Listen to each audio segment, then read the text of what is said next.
OTB AM. This is OTB Sports Radio. Right, a very good morning to you. It's Patrick Mahomes' world today, and we only live in it. Even when he's bad, he's good. The Kansas City Chiefs rolled over the San Francisco 49ers in the fourth quarter to come away with the Super Bowl trophy overnight last night. 31-20 was the final score, and a bit of a wild ride of a game, certainly for San Francisco 49ers fans. There was one brief moment where you're like, yeah, this is going to happen. And then you're like, oh, Jesus. Oh, no. Make it stop. Stop. They're already dead. How does it feel? Is it pure sadness? Is it gut-wrenching, or is it sort of, well, it's so annoying because possibly... Yeah, but it's so annoying because like there was some stupidity on the part of the there's a couple of things. There's like a structural issue in that they're not good enough. Ultimately, Jimmy G wasn't good enough. The defense was great for most of the game, but obviously wore down over a period of time. They weren't able to run the ball in the third and fourth quarter. They needed like 2 first downs to kill the clock when they were 20-10 up in the fourth quarter, and they couldn't. They kept giving the ball straight back. There was I don't know if anybody hasn't seen it, and I'm not ruining anything for you at this stage because I've already ruined the score.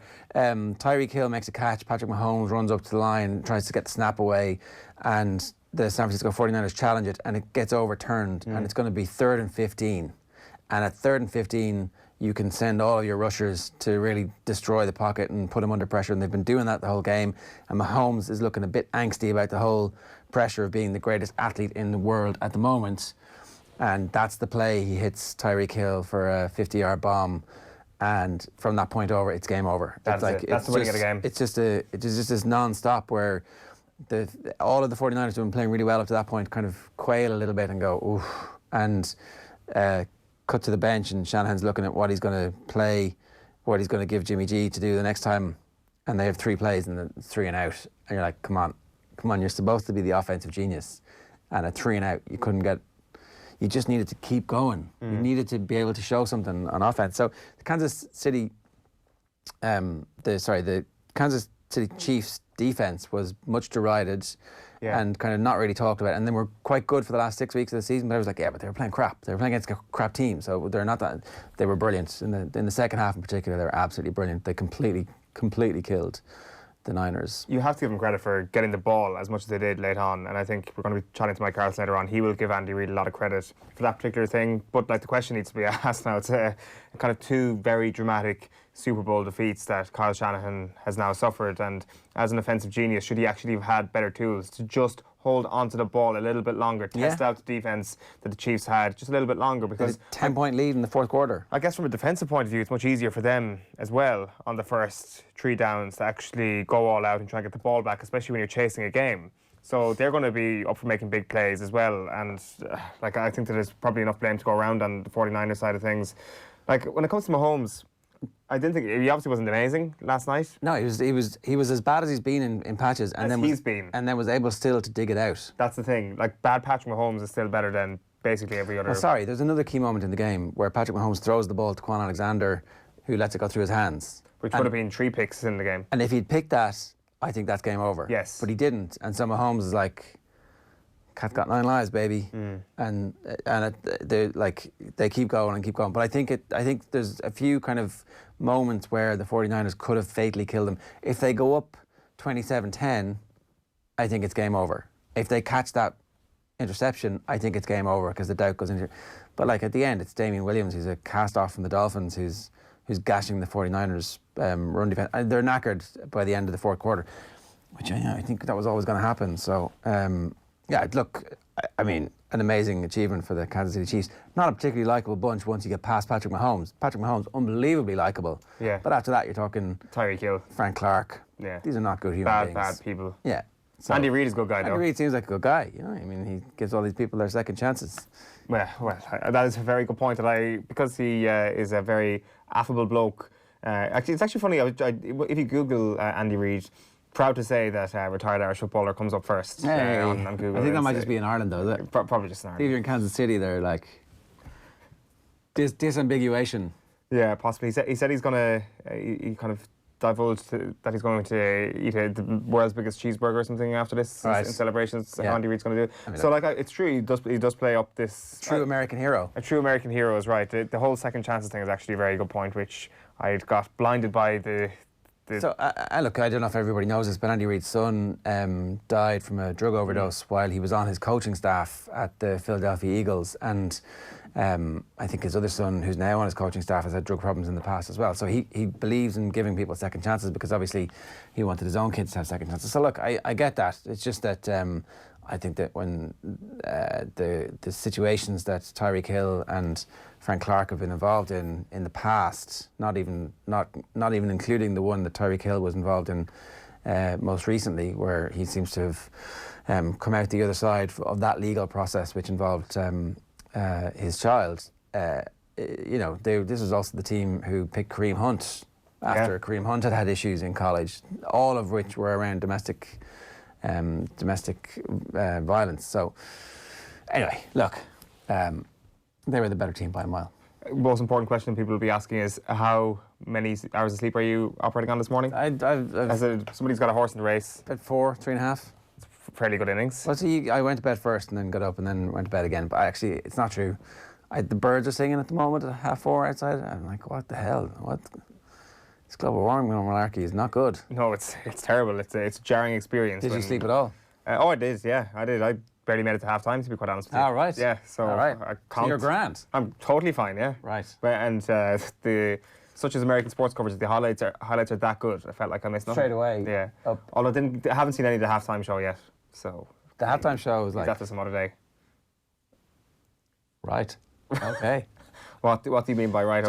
J-Lo managed to hoist herself up on a stripper pole. Right. And then do full kind of. Is that horizontal? Her athleticism was off the charts. I'm very, very surprised at just how athletic J-Lo was. I just thought there must be levers or pulleys here lifting her up. There must be some kind of... There wasn't? No. Well, then they obviously had a bunch of dancers to come out and hold her up. What? You know the way she's clearly miming at one point because I think the mic comes down and the singing continues. But that was very impressive. So in Shakira versus J-Lo came out on top in your view? No, I think that they were, to quote Father Ted, they all have lovely bottoms. That was the whole point of the thing. I'm not really a Shakira fan, to be honest. Really? No. Okay, well then, I guess you're... who are you a fan of that has played Super Bowl recently? Is probably the other question, and it's getting less and less. Maroon 5.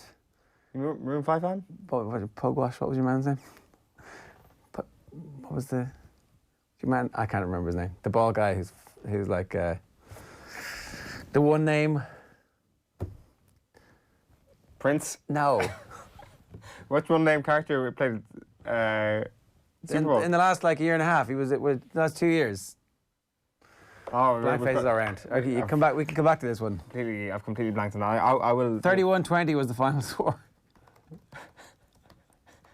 Patrick Mahomes was given the MVP. I'm not really sure he was the MVP. I think Chris Jones on the defensive line would have been a better MVP or somebody else. But anyway, the quarterback gets it. He's now officially, this is the coronation of him. That's the other thing, is that we are definitely, I'm not joking about this being Patrick Mahomes' world. This is going to be it from now on. Because once he's reached this now, there's no monkey on his back. He's going to, at this stage of his career, I think Dan Marino was the only other person. Dan Marino and Kurt Warner were the only two people up to this point to be an MVP and reach a Super Bowl in the first 3 seasons. He's now won that. His ascension to being the most famous athlete on the planet is now, I think, unstoppable. Yeah, I think he's probably getting close to being there from the NFL's perspective. He was the cover of Madden last year, I think he was, wasn't he? I saw that. So, he is the star that the NFL knew that they had in their hands immediately, had an unbelievable couple of seasons now at this point, has a Super Bowl ring, and he's the sort of person who goes into a second Super Bowl now with just the swagger of a man who will not have those sort of... Exactly, he had no swagger in the first half, and they had put doubts in his head, but even he survived all that. We haven't talked about Stuart Hogg yet, and Stuart Hogg's swagger. I mean, what the hell was Stuart Hogg doing? The score is, I'm just checking this, 50 minutes and 46 seconds on the clock. The score is 13-6. Now, granted, it's in the corner, so maybe they don't actually kick the conversion, but the likelihood is there's a good chance they kick the conversion, and it's a draw game at that point. Do we win that game if it's a draw game with 51 minutes on the clock? No. I don't think we do. I don't think we win that game either. 51 minutes with them roaring back into it. Like, that's a... If you're Gregor Townsend, you quietly have that chat with him and everybody in the room, and then you take him to an antechamber and you scream and scream and scream and scream and scream and scream and scream and scream and go, this is like all our careers here. This is all our careers. And you can't be arsed bending down, putting two hands on the ball like a baby trying to show off. What are you doing? It was a shocking error, absolutely shocking error. He has, like, you talk about careers being on the line and stuff. Gregor Townsend certainly is a fella is on the hot seat at the moment. I'm not sure if Hastings does notch the conversion, to be quite honest with you, but I do think Scotland have tails up at that point.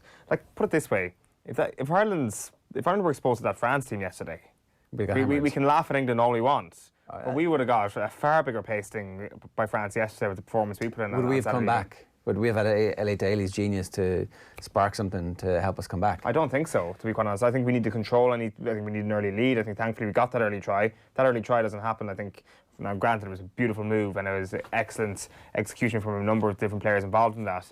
But still, the point still stands. If that doesn't come off, and it doesn't even mean not going behind. If something goes wrong, aka that move not coming off in the first 3 minutes of the game, I think Ireland are in a spot of bother. What about Stuart Hogg celebrating and then, making everybody else celebrate with him when he knows exactly what he's done? Yeah. Like, what was the... Well, that is stupid. What is the point of that? I mean, like, you're not going to be able to persuade a TMO to just ignore his eyes when he looks at that. They were at that stuff all game. They were at that kind of crappy, bad cheating. I'm just in your way when you're running. Like, and then I didn't, you dived. There was one of them, clearly, Hastings was like, oh, look, he's a diver ref. Yeah. I was like, but we've all seen the replay. Like, he must have looked up and seen the replay. And they're just having these scratchy... Maybe that's exactly the right thing to do. I don't know. Like, we talked last week about there being no dog in this Ireland team, and there's none of that.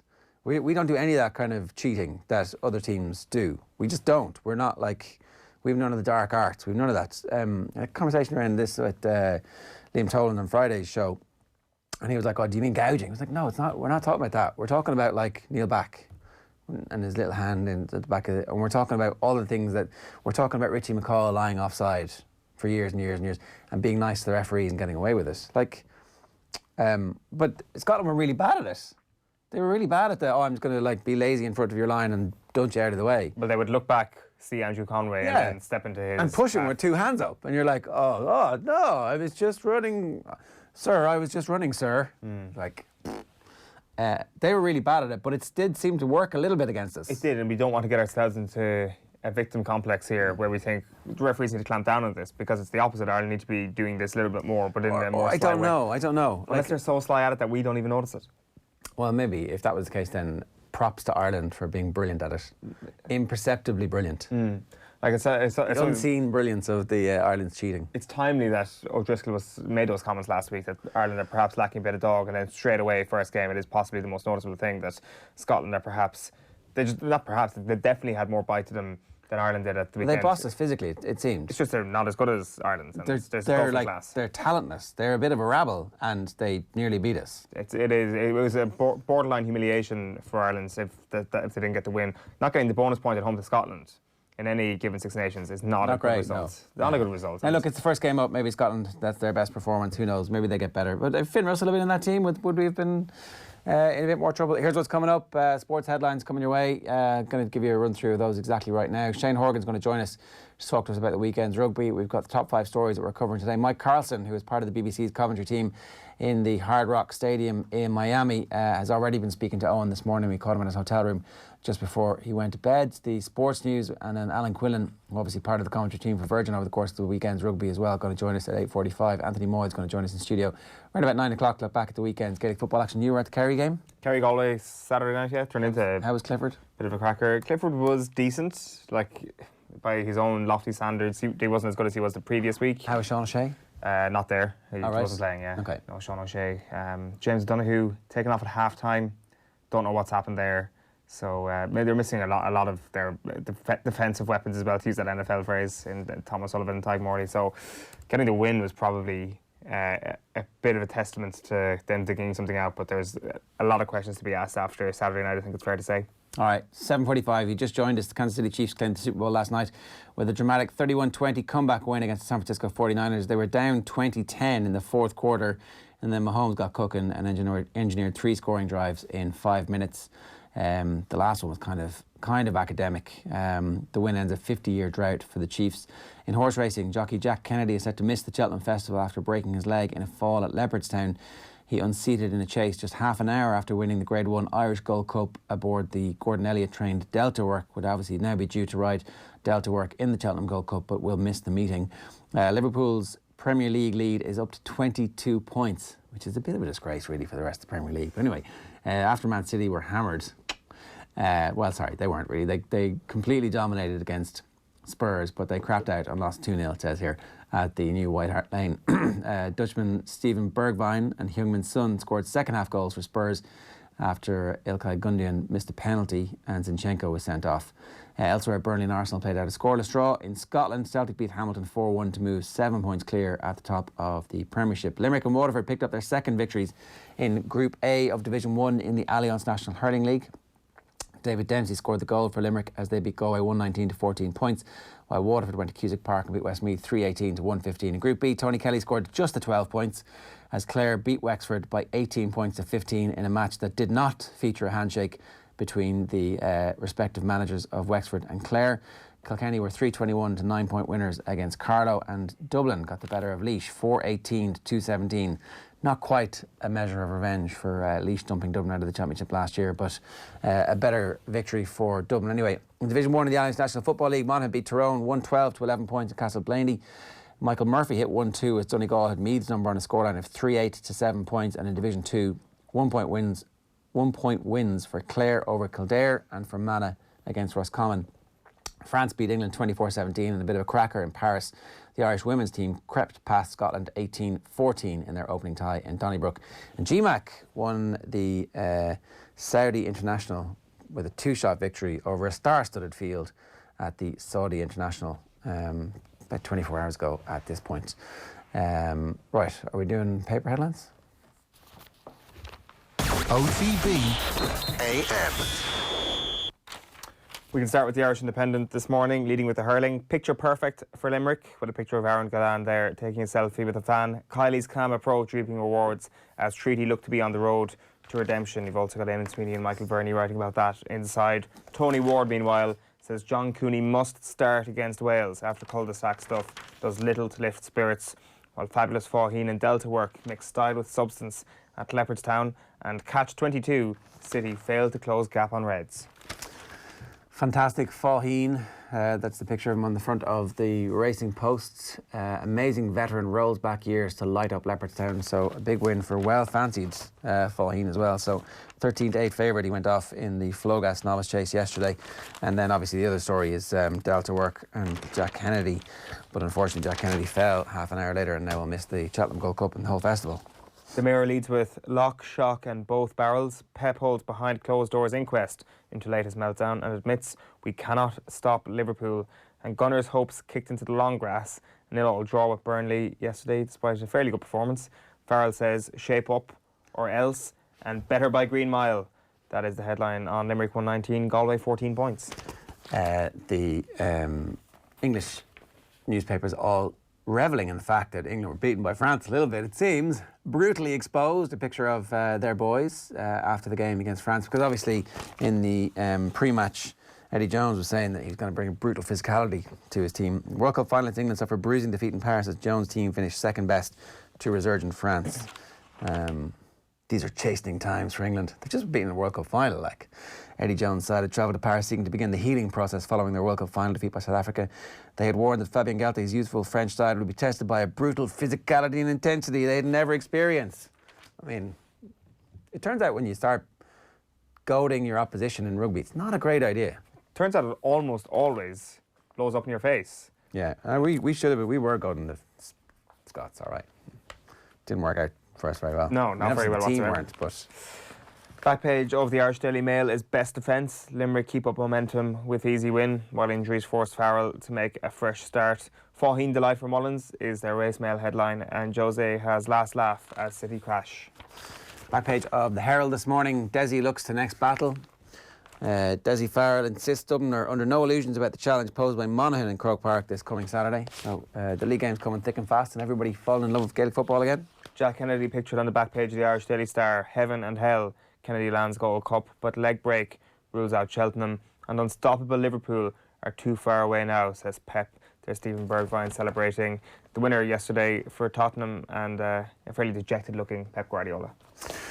The Daily Star, their soccer insert fanatic, Mick's pain in the grass. Arteta slams Turf Moor surface as Gunners draw. The grass was too long. It doesn't look that long. There's a picture there of Aubameyang, obviously, but that was the long grass headline earlier. The Sun goes with stir crazy, locked in by Guardiola. Jose's fury at escape. We're flat out. That is John Kiley admitting that managing the Limerick Hurlers is a juggling act. And ring finger fear for Gary, likely to miss Saturday's Crunch Six Nations clash with Wales at the Stadium. Also a major doubt for the England game, suspected to have broken his finger. I just want to bring you Roddy Collins' column on the back page. FAI boost good for country. What a week it's been for Irish football, and what a week it's been for the country. I've long felt that there were three institutions in this country that badly needed change: the clergy, the FAI, and RTE. Two down. Two down. Well, I don't know what the dig about RTE is about. I wonder, is it about Mary Lou not being in the debate? Is it about getting rid of Tracy Pickett? Might be. I don't know. Is it about their League of Ireland coverage? I don't know. Roddy, come and tell us. The Irish Examiner is grabbing the initiative. Lohan's delight as 14-man Clare edge Davies Wexford. We've got Donald Lenihan talking about Ireland, Scotland, obviously. So many work-ons for battered Ireland's ahead of visit of Cock-a-Hoop Welsh. Headline on the front of the Sports Monday section of the Irish Times: remodelled France blow the tournament wide open. I mean, I get the thinking, but they might have also shut the door because they might be the best team by a mile. I think a lot of people have suspected that yesterday might be a championship decider between France and England, but there was always this air of, well, it is still France, and even if they're good in the first, they will find some other way of messing this whole thing up. So if you're going to pick a team to lead from the front in the Six Nations, you would pick France because there are going to be twists and turns. Surely they don't have already the mental fortitude to do a Grand Slam. 23-year-old scrum half and a 20-year-old out half, and they looked brilliant. Yeah. The scrum half looked brilliant. Like, unbelievably physical for a little guy, and then just so clever and fast, sniping runs, brilliant tackling. When he gets tackled, he's able to pop passes away all the same. And like, there was an amazing turnover at the very end when England were coming. He had one of the tackles on, was it on Curry? Did he tackle one of the back rows and like dislodge a ball? There was definitely a moment where you're like, hang on a second, what's going on here? And just that French scamper, and it was his mazy run through traffic that set up the first try, where you're like, oh wow, this is and it's brilliant to watch, like absolutely brilliant to watch. So, I mean, it's terrible for Irish rugby if France are going to be France again, but like, it'll be very exciting to watch. Yeah, they've certainly got a golden generation in their hands. That is a picture on the back of The Guardian this morning. England's brutal reality. That is Tom Curry with his neck embraced by Demba Bamba.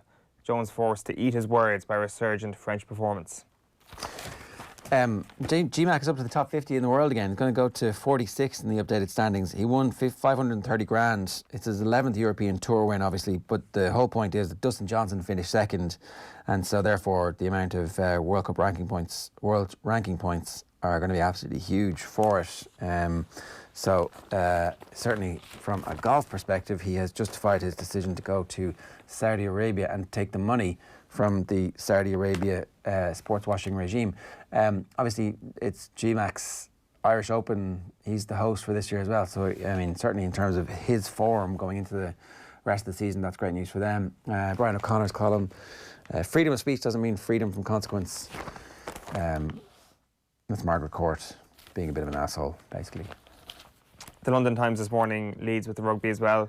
Jones's lesson in brutality. England coach's pre-match boast backfires in 24-17 loss to France. Ali says, I'm ready for test return. That's Moeen Ali. And Jose says Sterling's red card let off. Jose saw his Spurs team beat City 2-0, but was still aggrieved that video ref Kevin Friend failed to recommend a red card for that tackle on Dele Alli.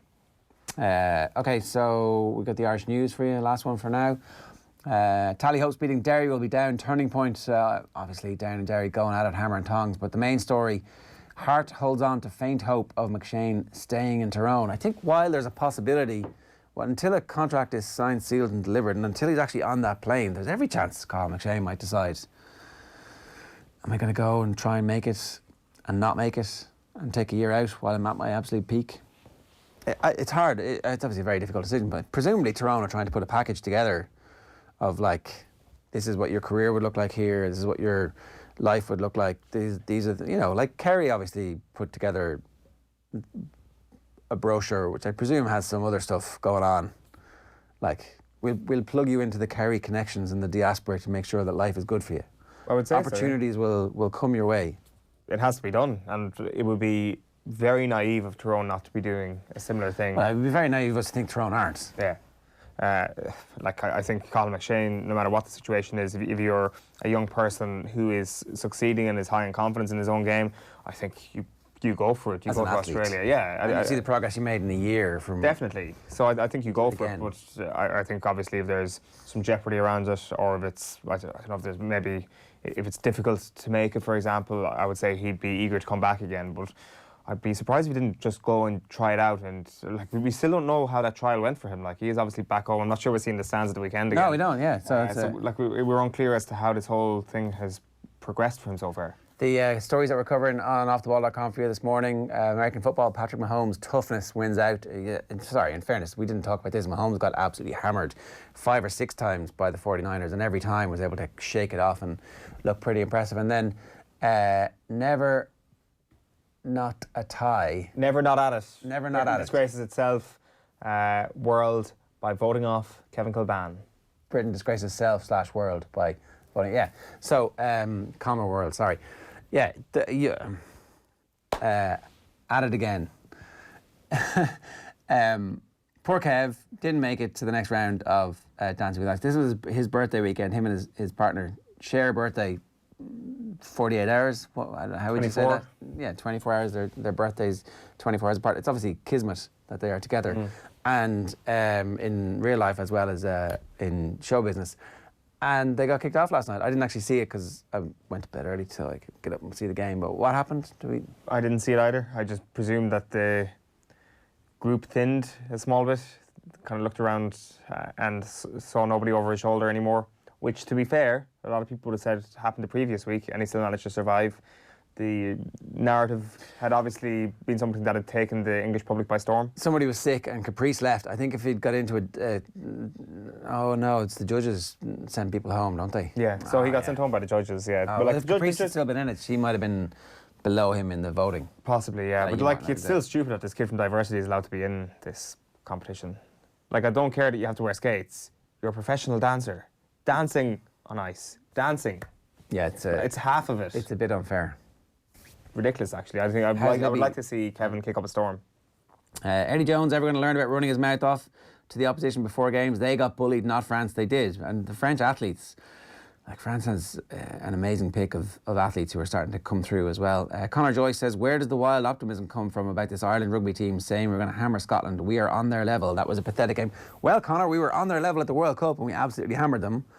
In the Six Nations last year. We hammered them eventually. Yeah. It did require a bit of genius from Joey Carby in the second half, which we obviously didn't have. But essentially, we're like, that Scotland team have nothing to offer. They have nothing to offer. They're bad. Exactly. They're without question, the second worst team in the competition. This competition is of 4 nations. One away win in the last 10 years. Is that what it was? Is that their stats? Well, yeah. It's so meaningless I didn't look it up. On the weekend's viewing, I would say that Wales are a shoe-in for the title / slam, says Dasher Cronin, who might have missed the France game. And Ireland needs to do a France with a clear out of the old guard and give the next generation their fling. I mean, it was an interesting... Ron Lagarde made the point last week that there's one guy over 30 in the entire France squad. They've just decided we're going for it now. Happy days, let's go for it. And then last one for now in the Super Bowl, Dio Shocknessig says, considering where the 49ers have come from in 12 months, 4-12, and with so many rookies, amazing achievement to get to the Super Bowl. This is why I actually... He was injured though, wasn't he? Last year, yeah, but the rest of the team, like, they've built a team in 3 years and they have gone from last to first. It never happens in any sport where you can go from being the complete worst to the absolute best. The Chiefs were there at the same stage, effectively, a previous year. They should have beaten the Patriots, but for an offside in the final play where Brady would have been intercepted and the game would have been over. And the Niners, I think, actually, I feel relatively confident they will be back there or thereabouts, competing in championship games over the next couple of years, because the coach is very good and the age profile is where it needs to be. But I did think it was too much. That's why I was on the Snap, our weekly American football show. I'd actually tipped the Chiefs. What I really liked about last night was how we got a proper one-on-one in certain cases where it was really Bosa versus Mahomes. Yeah. Where, like, usually it's like a defensive line versus the quarterback, or you have a couple of linebackers here or there. This was really sort of like the guy who, let's face it, was the best pick out of the draft class last year up against the best quarterback in the league. It was a really accessible angle to the Super Bowl, I thought. Yeah, it lived up to the hype. Totally. Bosa got injured, not sure what stage, but certainly his effectiveness as the game wore on waned a little bit too. He was kind of in and out a little bit. But right, it is 8 o'clock this morning. Up next, we're going to be talking to the former Leinster and Ireland winger Sheahan Horgan about the opening weekend of the Six Nations. OTB AM. Irish rugby sponsor Glenisc are opening a pop-up restaurant in Tang on Dawson Street in Dublin. All the proceeds from today, when the restaurant is being opened, are going to be donated to the Peter McVerry Trust. Use the hashtag #EatLikeThem to follow on the details. And as I said, that pop-up restaurant is on Dublin's Dawson Street. Sheahan Horgan is a Glenisc ambassador and he joins us this morning to talk about the weekend's rugby. Sheahan, good morning to you. How are you doing? I'm great, thanks. Tell us a little bit about what you actually make of this performance at the weekend against Scotland. The papers are divided between decent start and the pitchforks are out for Andy Farrell after his first game. So I suspect the truth lies somewhere in between, right?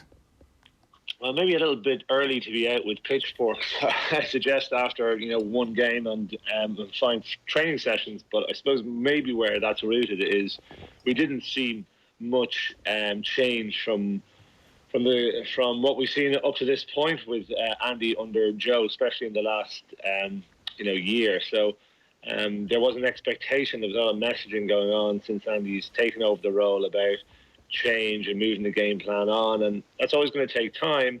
But we didn't see a whole lot of it on Saturday, and largely it was a pretty underwhelming start. So maybe that's where that is coming from. There wasn't a huge amount of changes in selection either, so it just felt a little bit more the same when people, I think, were looking for a little bit more. How much time, realistically, should we be giving a new international coach? I know he was obviously part of the old setup, but really this is his gig and it's the first time he's had the full responsibility. Yeah, listen, I think we just got to see progress, and whether that be progress in selection or be progress in a couple of the key elements of the game plan that were an issue in the last 12 months. And I think there has been a lot of revisionism around the last while with regard to Joe Smith's reign. He was incredibly successful for a huge amount of it. I do think that it probably wasn't quite ahead of a couple of macro trends that started really last year, that the likes of England, Wales, and New Zealand, and to a lesser extent South Africa, got on top of, and that pushed their game forward. So I think looking at the defensive system, I didn't see a huge amount of change from what went on before, and I was surprised. I always got the impression that Andy Farrell had felt that he was a little bit restricted by Joe Smith in the defensive system. It wasn't quite as aggressive as he would have implemented, and now we saw him his first look on Saturday, and I was a little bit underwhelmed by it. If you had seen the French and how their game plan and defence changed with Sean Edwards coming in, albeit under different conditions, I think there was certainly a more distinct change there. And even, I suppose what we saw from Scotland, although I didn't really like the game plan, it was definitely more distinctly different than what Gregor Townsend had been doing up to that point. So will we see Ireland, more aggressive with runners? Will we see them hit the wide channels more often when the space is there? I didn't think we saw too much of of that over the weekend. But, we're one game into a Six Nations. Is that, in some ways, the most alarming thing, though, Sheahan, that you have the defence coach stepping up to become head coach, and defensively there are still question marks to be asked? Yeah, I think, whether there's questions to be asked or whether we're just not seeing the movement that I would like. And not every defensive system has to be modelled on the England or the Welsh or indeed the South African one or a kind of Sean Edwards type system. But I do think that you lose something if you don't, if you don't have the kind of really aggressive line speed that we see with those teams at their best. So, listen, Andy Farrell was appointed to be a continuity coach. He was a continuity appointment. He was to bring on Joe's legacy, and in some ways he had to then pivot out of that quite quickly, because of what happened the last 12 months, what happened in the Six Nations, what happened in the World Cup, and then the position that that the RFU have put him in with their report, and it hung a lot of the blame of what went on in the World Cup around Joe Smith's neck. So Andy Farrell was part of that, and all of a sudden he had to move himself away from it, and I think that might be more difficult than he thinks. Wins will help, I think. A win next week against Wales would obviously help ease things, but it's, I was going to say Wales look decent. It's very hard to know how good Wales are at the moment, but certainly they'll be coming into this match, I suspect, with a bit more confidence than we have. What will the team actually feel from a performance like that game against Scotland, where you grind out a win under difficult circumstances? I think the players will be able to convince themselves that it was a decent start, and that they were all thinking after the game about the win is the most important thing, and it's a win, and that can keep a level of momentum. But I think that's almost one of the problems with Ireland. They are able to beat Scotland and Italy, and up to this point, the old France, they were sort of kind of able to just get over them and beat them with a performing at their best, and then that often left them in a tricky position when they had to step up a level. So I think their confidence won't be really low, but I'd be more worried about Wales. I thought that was a really good performance from Wales across the board. No points conceded.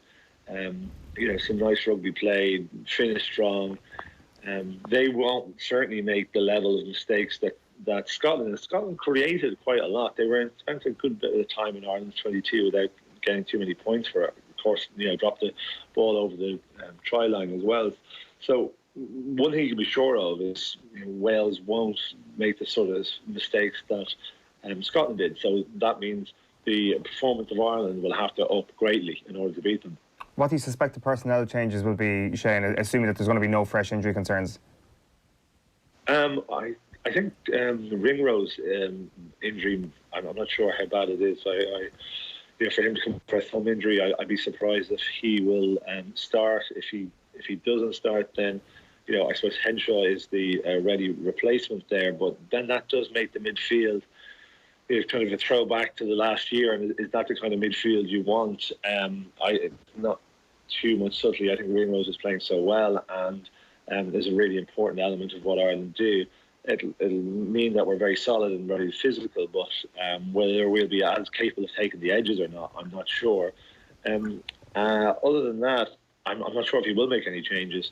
The Cooney-Murray debate didn't have any answers off the back of either of their performances at the weekend, and I think if Andy was is keeping Murray for the Scotland game based on those performances, I think he'll keep him again. So Cooney came on, he looked sharp, his passing tempo looked a little bit better, but I don't foresee any change there.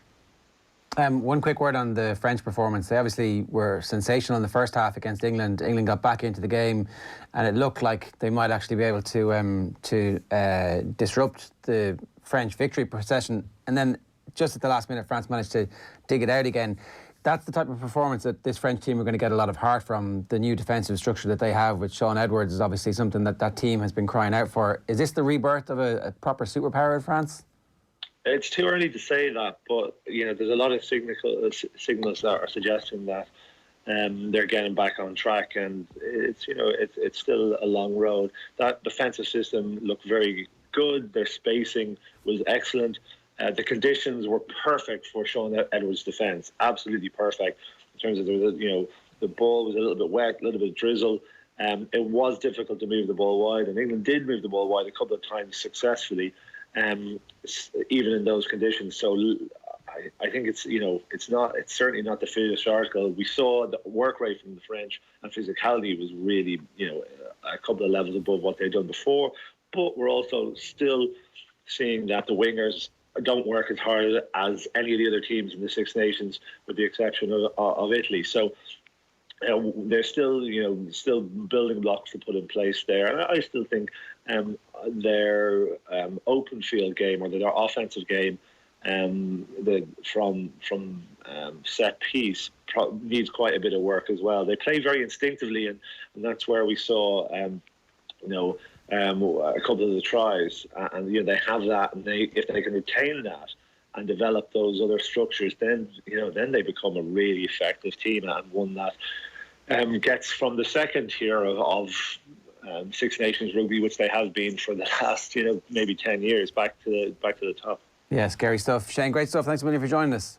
Thanks, Emil. See you guys. Says Shane Horgan there, a Gleniska ambassador today. Gleniska are opening a one-day pop-up on Dublin's Dawson Street using the hashtag #EatLikeThem. The pop-up restaurant is open today in Tang on Dawson Street, with all proceeds from the day being donated to the Peter McVerry Trust. OTB AM on OTB Sports Radio, Ireland's first and only sports radio station. Off the ball. Salah takes a shot. Oh, Mo Salah with one of the goals of the season. 25 yards out. If you throw your lot in and play senior international football with somebody, that should be the end of it. That's brilliant. Oh my goodness me. You will not see a better try. Who will be All-Ireland champions? Who will see their dreams turn into reality? Whose names will be etched in history forever? OTB Live. Never miss the action, right here, every Saturday and Sunday on Off the Ball. OTB AM. Yeah, very good morning to you. Welcome along to OTB AM. If you've just joined us, you are very welcome. You've already missed some good stuff. We had Shane Horgan there talking about the game of the weekend. We're going to get Alan Quinlan to join us a little bit later on to give us his take on it as well. We'd like your take. Use the hashtag OTBAM, or you can tweet us at @OffTheBallAM as well to give us your thoughts. This is OTBAM. We're live on OTB Sports Radio. You can get us on Alexa, you can get us on TuneIn, you can get us on Google Home as well. Bringing you through the top 5 stories that we're talking about this morning. Sad Pep, he has finally conceded defeat. I mean, we all knew it a while back, Pep. But anyway, welcome to the party. The handshake, what is handshake number 2? Oh, no handshake. Handshake gate. The absence of a handshake between former Clare colleagues at fullback and goalkeeper Davy Fitz and Brian Lohan. Brian Lohan gets the W with 14 men for Clare. More details on that coming your way a little bit later on. Bruno Fernandes started and played for Manchester United in the number 10 role. We get some thoughts on how well that went. Mayo against Dublin. We were wondering if Mayo needed to just get over the hump for the first time since 2012 against Dublin. Would it mean something? Couldn't get it done on Saturday night. Off the pitch, there did seem to be a new spirit of openness and transparency. Tim O'Leary was there. His people are now everybody. And so peace has broken out there. And Jack Kennedy, poor Jack Kennedy, brilliant win in the Irish Gold Cup. Looked all set to make an assault on the Gold Cup at Cheltenham, but broke his leg 40 minutes later. We'll get more details on that from Tom Malone in just a little while. Now, going to go back to this. Here's Gary Breen talking about how Liverpool have pulled so far ahead of the chasing pack. The conversation between now and the end of the season is going to be about greatness, and comparing them to the Invincibles, comparing them to Manchester City of last year. That conversation won't come from Klopp. He'll have no interest in that, and the only problem you think in terms of going for a record points total is that he'll rest players going into those Champions League games, and so he should, because he's on one about winning title challenges.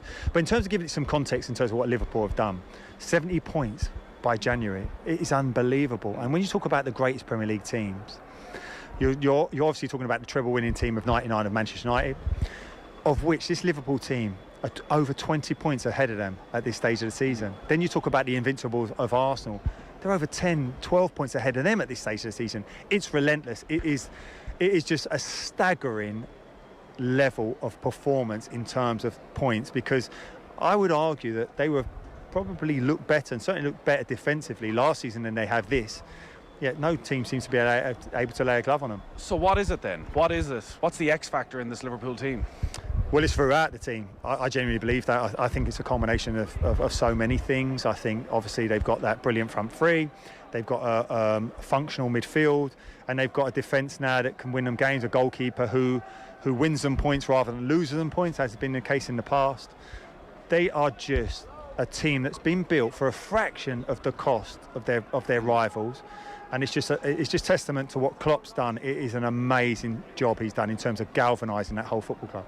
It is an amazing job they've done, right? It is absolutely astonishing the level of achievement that Liverpool are at. But you do also have to question the rest of the Premier League for not putting it up to them a bit more, right?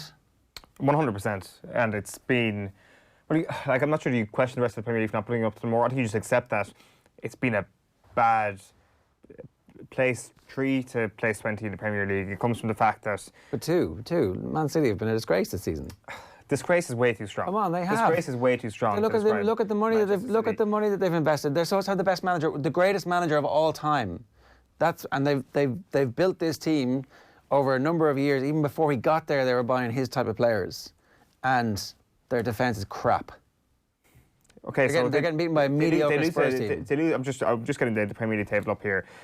They've lost the totemic figure in Vincent Kompany, which obviously plays into a lot of this. The Emerick Laporte injury is huge. You lose your two most important... Kompany had been in and out of that team. Well, for the last 5 years, Kompany had been in and out of that team, right? And then it was in when it mattered most last season, and was a huge part of that. And was really old, and they knew he was retiring. John Stones was fading away, and Laporte comes in to become one of their most important players, certainly their best central defender. He gets injured, Kompany leaves, Fernandinho suddenly you've lost your midfield. We all saw the impact of not having Fernandinho at times last year, and he comes into defence, so you've lost him from midfield. What age is Fernandinho? Is Fernandinho 34?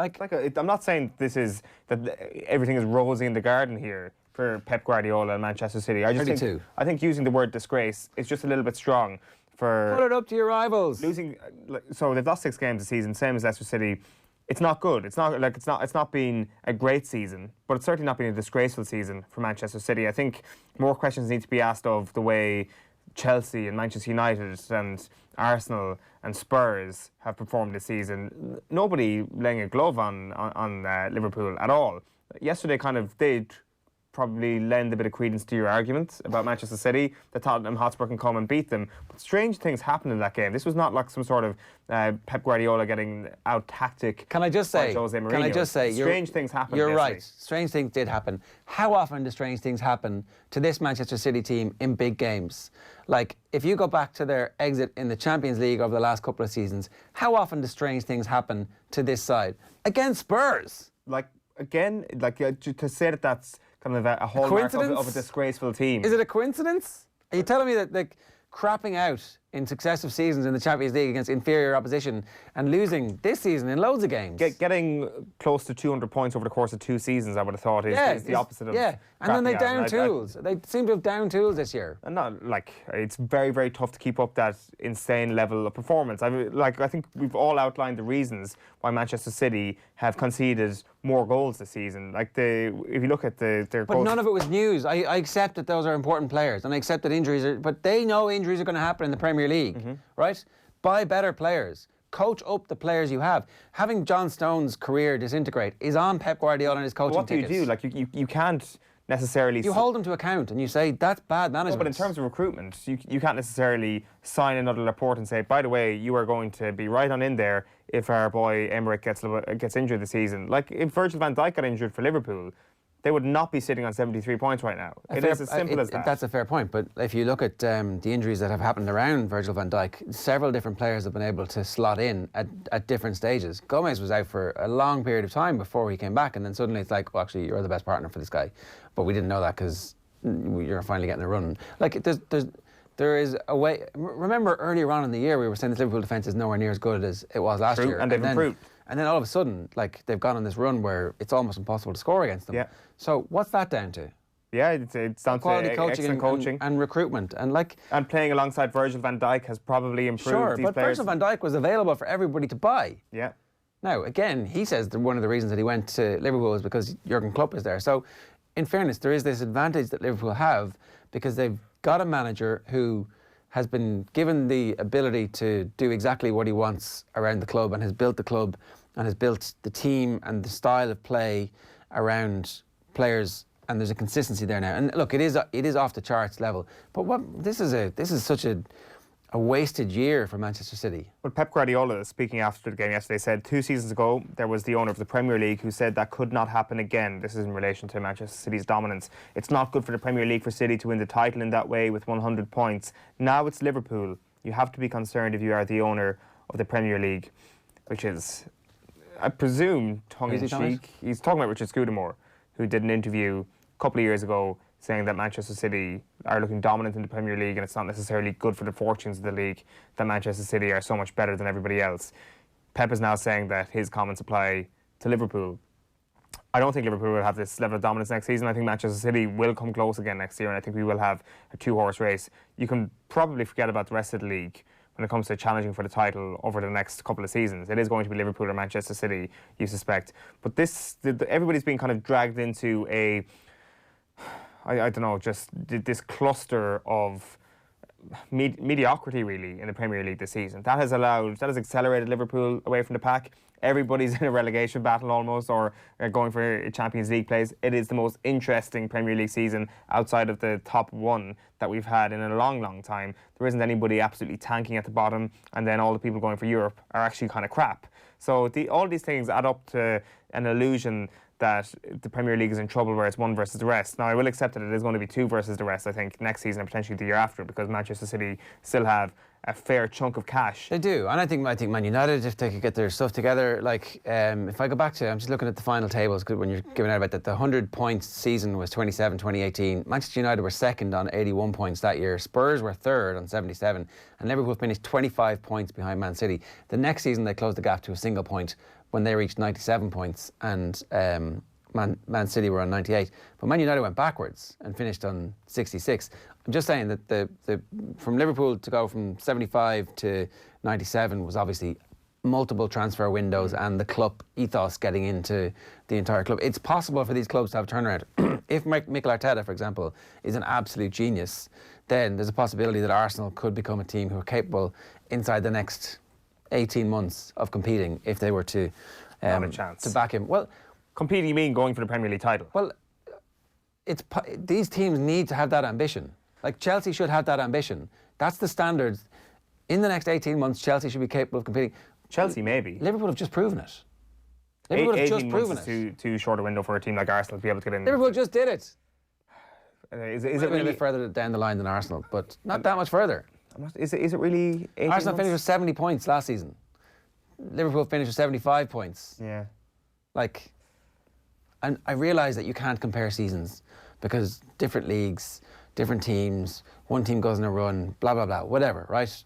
A team gets knocked out early in Europe and our team survives late in Europe and they don't do very well. But, like, it's not impossible for those teams, if everything goes well for them and you get a proper manager and everybody's aligned and they buy players accordingly. So I just think that, like, the rest of the Premier League needs to raise its standards. It's remarkable progress, though, like Europa League, then losing Champions League final, winning the Champions League final, winning the Premier League, and possibly adding a Champions League onto it. It's like he's a genius. He's fantastic, and I think putting the Klopp expectation, someone like Mikel Arteta, is a bit of a lofty expectation. Putting the Klopp expectation on the Manchester United manager is just blindly ridiculous. Okay, but it's... I know you haven't done that. Exactly, but that's what they have to compare themselves against. If Pochettino is the manager of Manchester United, they need to be competing for the... How is he not Manchester United's manager already? I don't know, because they don't know what they're doing. 8:24 this morning here. If you want to get involved, use the hashtag OTB AM. You can leave a comment in the YouTube stream. We'll get to your comments. Plenty of interesting stuff coming in there over the last while. We're going to get to you just after this. A little bit earlier on, we caught up with Mike Carlson. He was obviously at the Hard Rock Stadium in Miami as part of BBC's coverage last night, and he broke down a dramatic night for us here. Have a look. Kansas City Chiefs have won the Super Bowl 31-20, the final score for Miami overnight, beating the San Francisco 49ers behind by 10 points heading into the final quarter. But that boy, Patrick Mahomes, once again delivers the goods. Good morning to you, Mike Carlson, or good night. Thank you very much for staying up. Yeah, well, Miami Beach, I suppose 1:30 in the morning is probably quite early for most of the people who aren't in their hotel rooms talking to Ireland. Yeah, we're basically talking to you before the night gets started for you, Mike Carlson. Was it ever in doubt that Patrick Mahomes would deliver these moments, and I want to call them moments, in the final quarter, especially after a pick he had thrown, a couple of picks by the end of the game, that he would actually step up and achieve what everybody expected him to achieve last night? I think it was in considerable doubt because for 3 quarters, San Francisco had played a pretty good defensive game. And in the third quarter, they had dominated the game to the point where 10 points down, I said, they're not out of it by any means because Mahomes can make one play and put them back into it. But you also thought that San Francisco would be able to at least do enough offensively in the fourth quarter to make it difficult for them to engineer that comeback. But Mahomes, with a combination of a couple of times managing to escape being sacked when it looked like San Francisco would have him sacked, and a couple of times of just throwing brilliant passes on the move, looking for people who were open, led them back. They took the lead, and at that point, their defense made a couple of big plays. Chris Jones, especially batting down 2 passes from Jimmy Garoppolo, one of which would have been a really crucial long completion had it not been batted down. And at that point, it all fell apart for San Francisco. If you look at the stats at the end of 3 quarters, Jimmy Garoppolo looks like a Super Bowl MVP, and Patrick Mahomes looks like someone who got a little nervous maybe in his first Super Bowl at age 24, or maybe just was the victim of a great defense. But it was an amazing game because it was interesting from start to finish, and it was back and forth. Kansas City stopped San Francisco, held them to a field goal on their first drive, came back and took a lead. San Francisco tied it and then should have gone ahead at halftime, but there was a miserable offensive pass interference call on Jimmy Garoppolo's best throw of the day, right at the end of the second quarter. Then San Francisco completely dominated the third quarter, and Kansas City, against the odds, dominated completely the fourth quarter. It was just back and forth between 2 really good teams, I think, that were prepared for each other, and they both had to overcome obstacles. And for me, the big takeaway will be whether Kyle Shanahan is blamed for being. There's only been 3 Super Bowls where a team has lost a 10-point or more lead, and he's coached in 2 of them. Yeah, I was just about to say, when you suspected that the 49ers might be able to do enough offensively to prevent the Chiefs from winning the game in the end, that kind of is hauntingly familiar to the 28-3 scenario, that it didn't matter what the Patriots would do, you suspected that Falcons offense would do enough to actually see out the game. And I know it's only a 10-point deficit and possibly a better Chiefs offense to that Patriots offense at the time as well, but it's impossible not to make that parallel, Mike. I think that's right. There were 2 drives in the fourth quarter which both began with successful first down runs that set them up for the kind of offense that we saw in the third quarter. And both times they passed on the next 2 downs unsuccessfully. That's where those batted balls came. And you just got the feeling that had they stuck to that, they might have been able to engineer a drive long enough to make it difficult for Patrick Mahomes to get the 2 scores they needed. Because the final score, that last touchdown, it was a brilliant run by Damian Williams, but it was basically just glazing frosting on the cake. The game was basically a 4-point game at that point.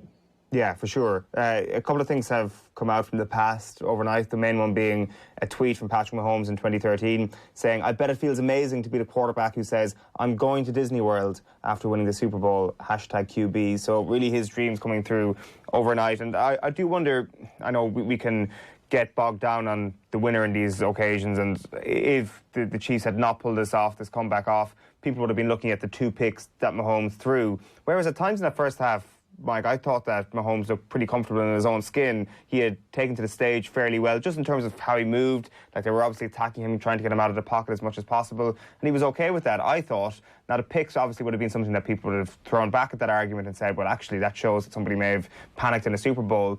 But I think, all things considered, even if you take away the full comeback in the fourth quarter, this was a fairly good first outing in a Super Bowl for Mahomes.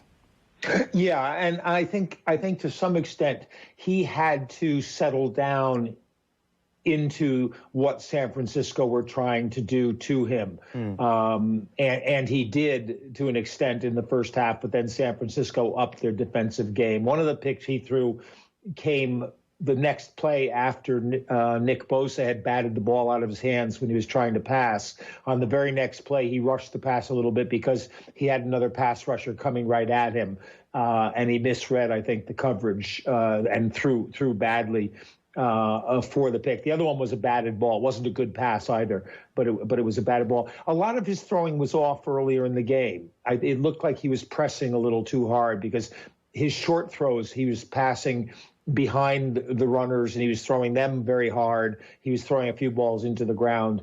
And I think to an extent what happened was in the fourth quarter, he reached that stage where you stop thinking about what you're doing so much and you just start playing the game. And he looked very calm. He looked very much in control. And when those San Francisco rushers came in, they had decided they would only rush 4 people, and the other 7 were pretty much playing back in coverage, 5 of them across because Kansas City runs a lot of 4 receiver sets, and then 2 deep for coverage, and occasionally 1 deep, and that's 1 deep is when they got burned by Tyreek Hill on that one big chunk play they needed.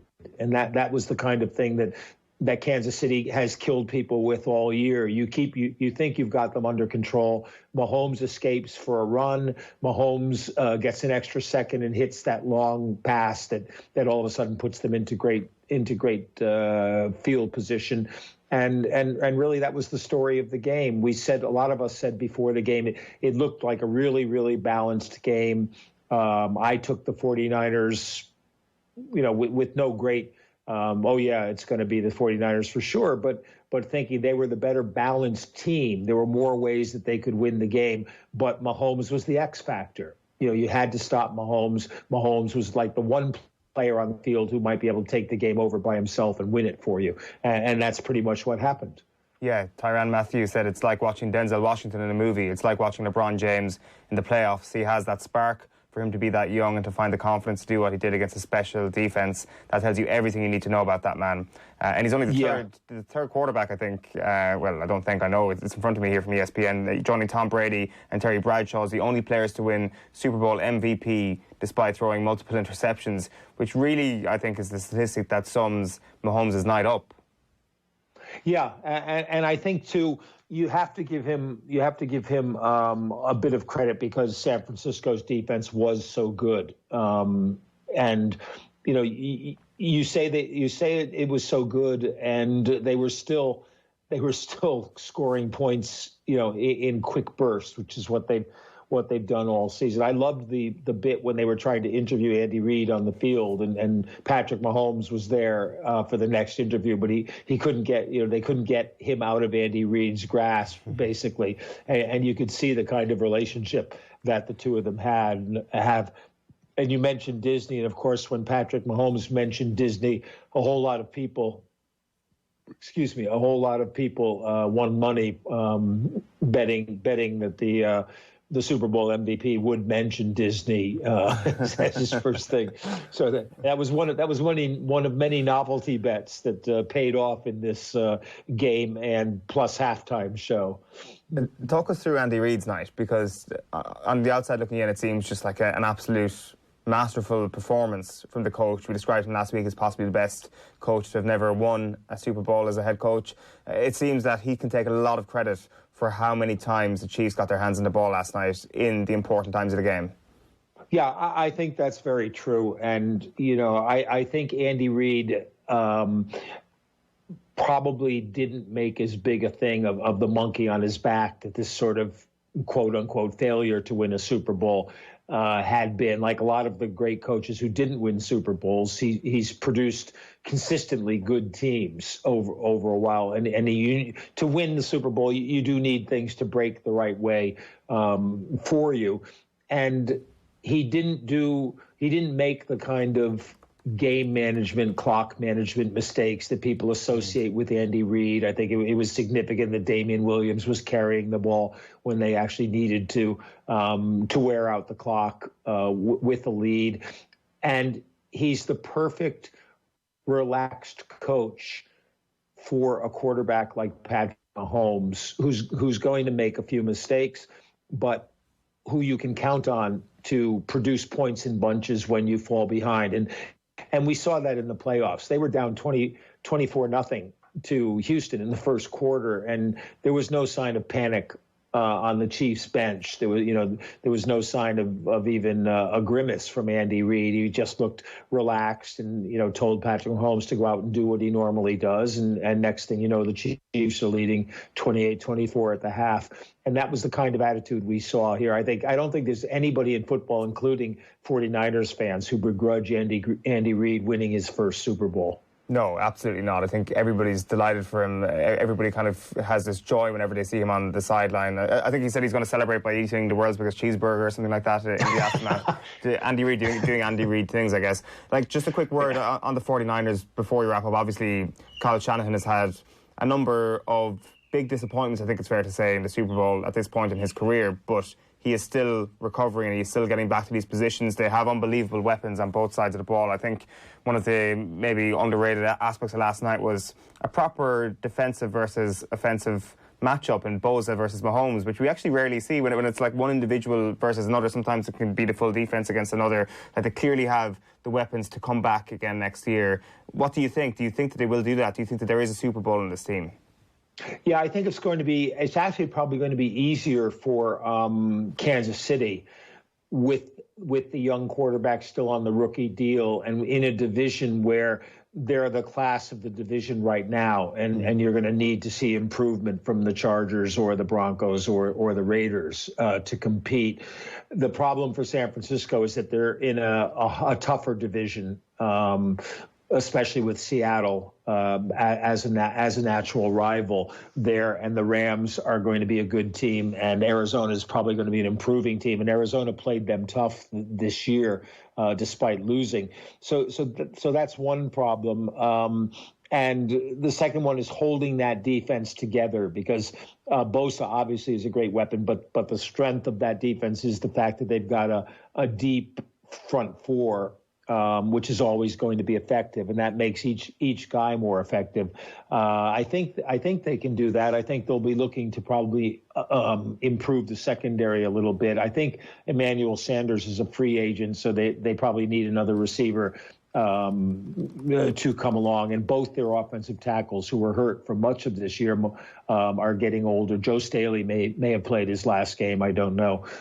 So yeah, there's rebuilding there, but they're going to have a slightly tougher job of it. But Shanahan did such an amazing job this year offensively, and they won against a pretty tough schedule.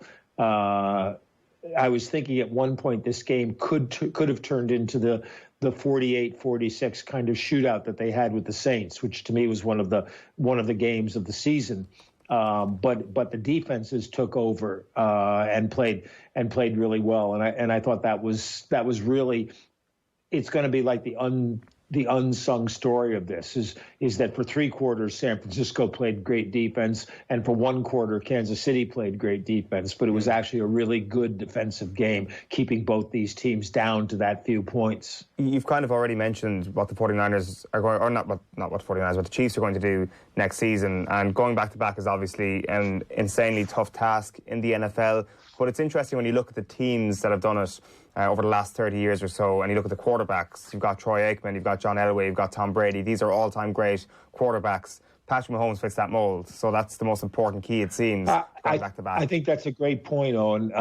And so many of the dynastic teams in football, and so many of the great coaches in football are tied to a quarterback. Bill Walsh and Joe Montana, Paul Brown and Otto Graham, Brady and Belichick.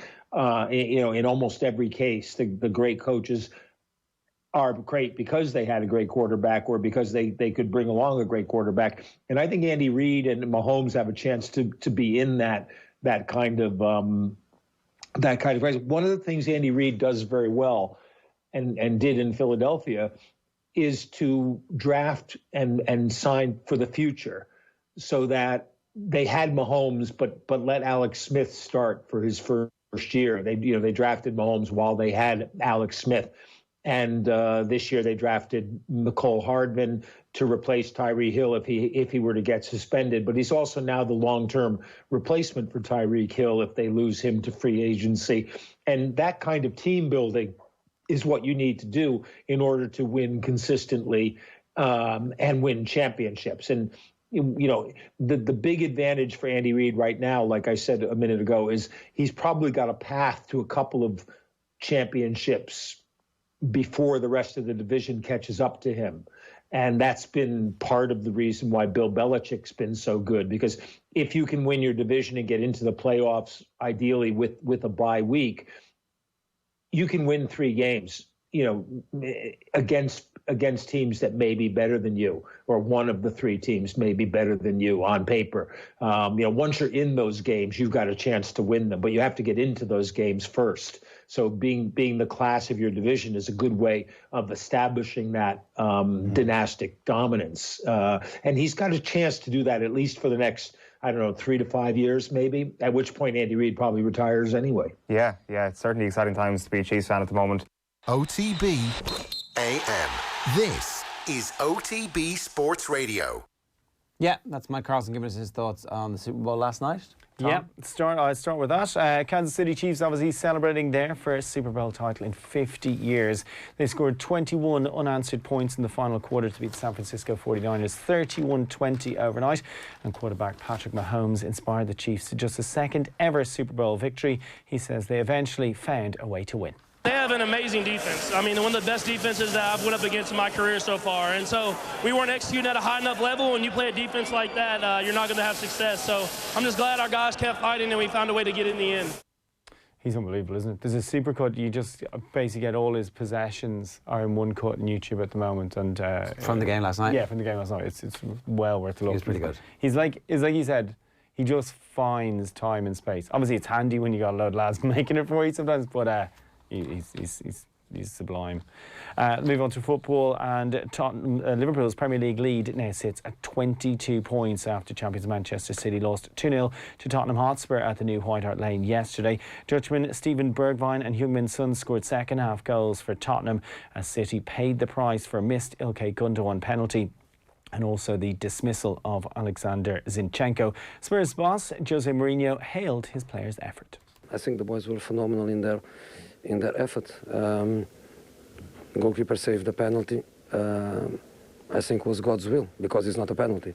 So, but our goalkeeper is fantastic and he's there to try to give us points.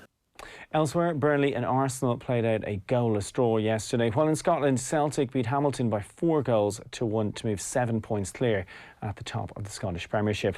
In Gaelic games, Donegal lead the way in Division 1 of the Allianz National Football League. Declan Bonner's side claimed a 3-8 to 7 points win over Meath yesterday, while also in Division 1, Monaghan got a 4-point win over Ulster rivals Tyrone and Castleblaney. In hurling, there were wins in Group A of Division 1 for Limerick and Waterford. In repeat of the 2018 All-Ireland final, Limerick overcame Galway 119 to 14 points at the Gaelic grounds, while Waterford had 9 points to spare over Westmeath.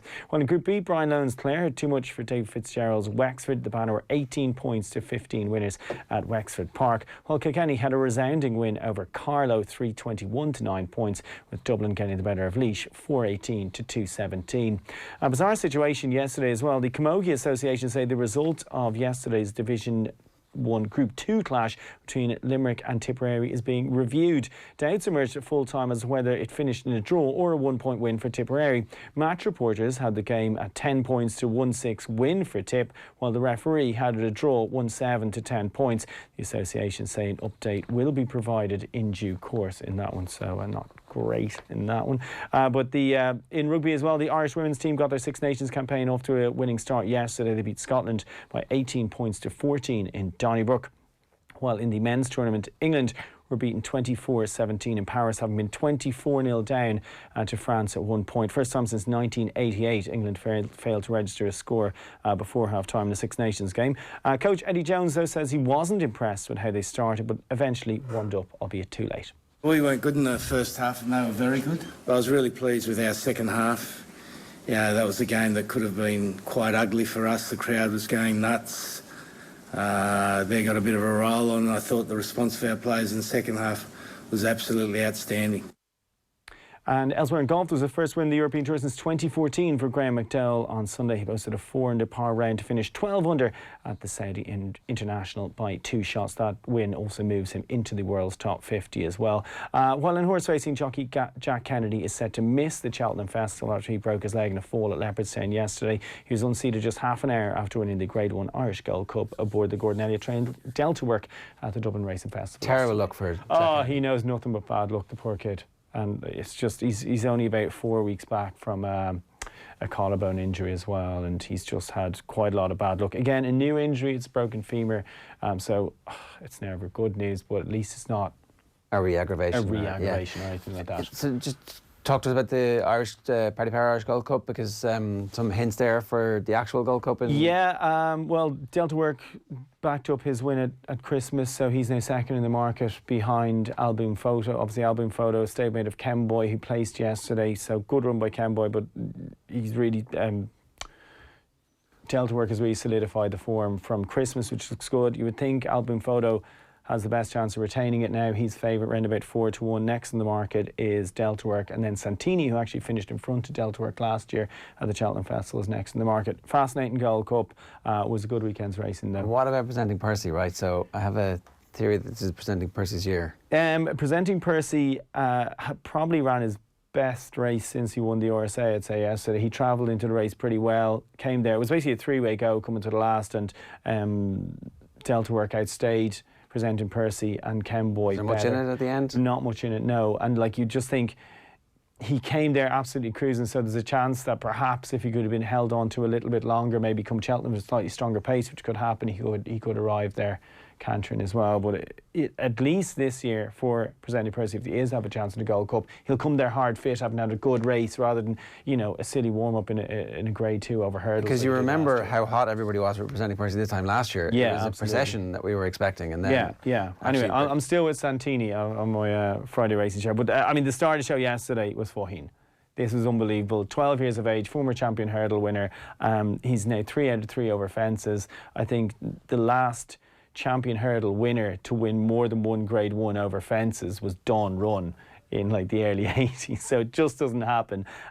He genuinely brought the house down. There were like grown men who are hardened race fans, like sprinting from the front of the stands in Leopardstown to get to the parade ring to see him come back in and be welcomed back in. It was literally unbelievable. And the day before as well, the Saturday belonged to Rachel Blackmore though.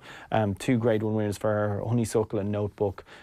Both going to Cheltenham with favourites chances. Whether Honeysuckle goes to the Mares or the Champion Hurdle, we don't know, but Notebook favourite for the Arkle. Good stuff, Tom. Thanks for that. More on Friday Night Racing, of course.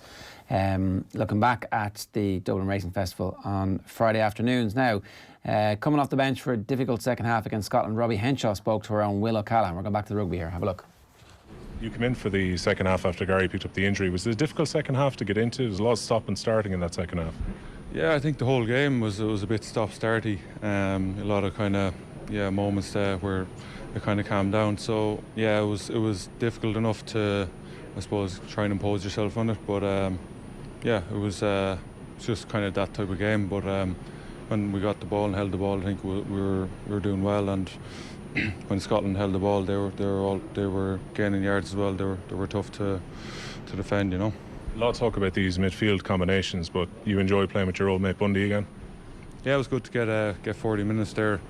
You know, at the moment in camp we have 6 really good centres, and it's it's really competitive, and it's going to drive the standard of training and of our performances upwards. So it's great to have that competition and for everyone to be fighting for their place. Robbie, Gregor was saying after they feel like they left the match behind. Did you get that sense in the dressing room that Scotland blew it, or did you deserve your win? I think again Scotland they had a few chances, and they had a few unfortunate moments that they dropped one ball over the line. But I think from our defensive perspective, we were right up there in terms of just not letting them in and turning them over on the line when it needed to be done. So that was really positive from us, and I think defensively we really stuck in there when we needed to. So Robbie Henshaw saying that defensively we stuck in there when we needed to. It's 8:50. Alan Quinlan is here with us this morning to talk to us about the performance last week. Yourself and Brian O'Driscoll talking about maybe we just don't have enough dog in the team at the moment. Scotland had plenty of dog. That was all they had, really, because there was no kind of fluency to their attack, and that was nearly enough for them to beat us at the Aviva. Yeah, they caused us problems. They unsettled the team.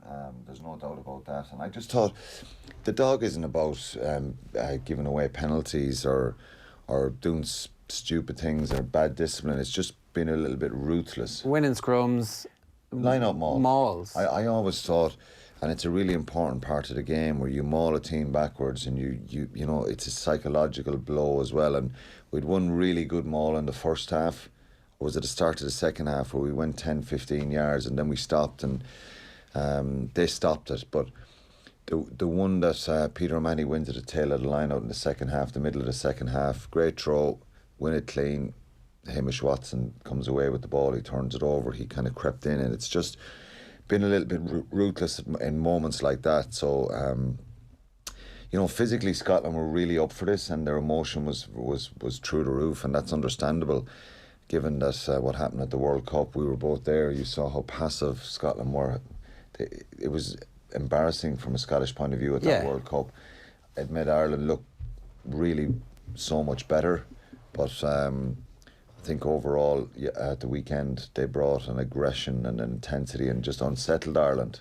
Which is a bit funny that they unsettled Ireland, given that we kind of knew that there was going to be that level of aggression and intensity coming from the Scots. Were we not ready for it? What did we expect them to do? Yeah, I think of course they probably expected it, and you're always going to expect it's like you lose a game one week in Europe and you play the team the next week, it's going to be a different kind of aggression. I think Ireland are kind of, because it's such early days, first match for Andy Farrell, Mike Catt, they haven't had a lot of time with the team. It's going to take a little bit of time to change the way they play and the way they want to play. Yeah, but that's not about that. This is mindset we're talking, isn't it? Yeah, but I think there's a lot going on for that team at the weekend for Ireland. Too much thinking about it. It's not second nature. It's not a natural flow. So they're thinking about width. They're thinking about being a little bit lateral, not the one-out runners. And maybe some part of that second half should have been about slowing it down, picking and going, being a little bit direct. They had moments. For a couple of those penalties that they got in that second half in the Scottish 22, there was some really good carries and some good momentum going forward, but Scotland were cynical and they gave away a lot of penalties, and I don't blame them for that.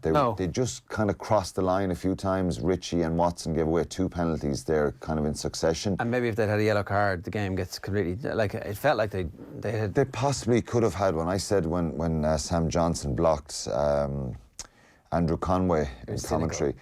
I said it was cynical, and it's probably not a yellow card in normal circumstances, but it was the 14th penalty of the game, or 13th penalty of the game, and there was a number of them together, so they unsettled Ireland, and I think that kind of rattled them a little bit.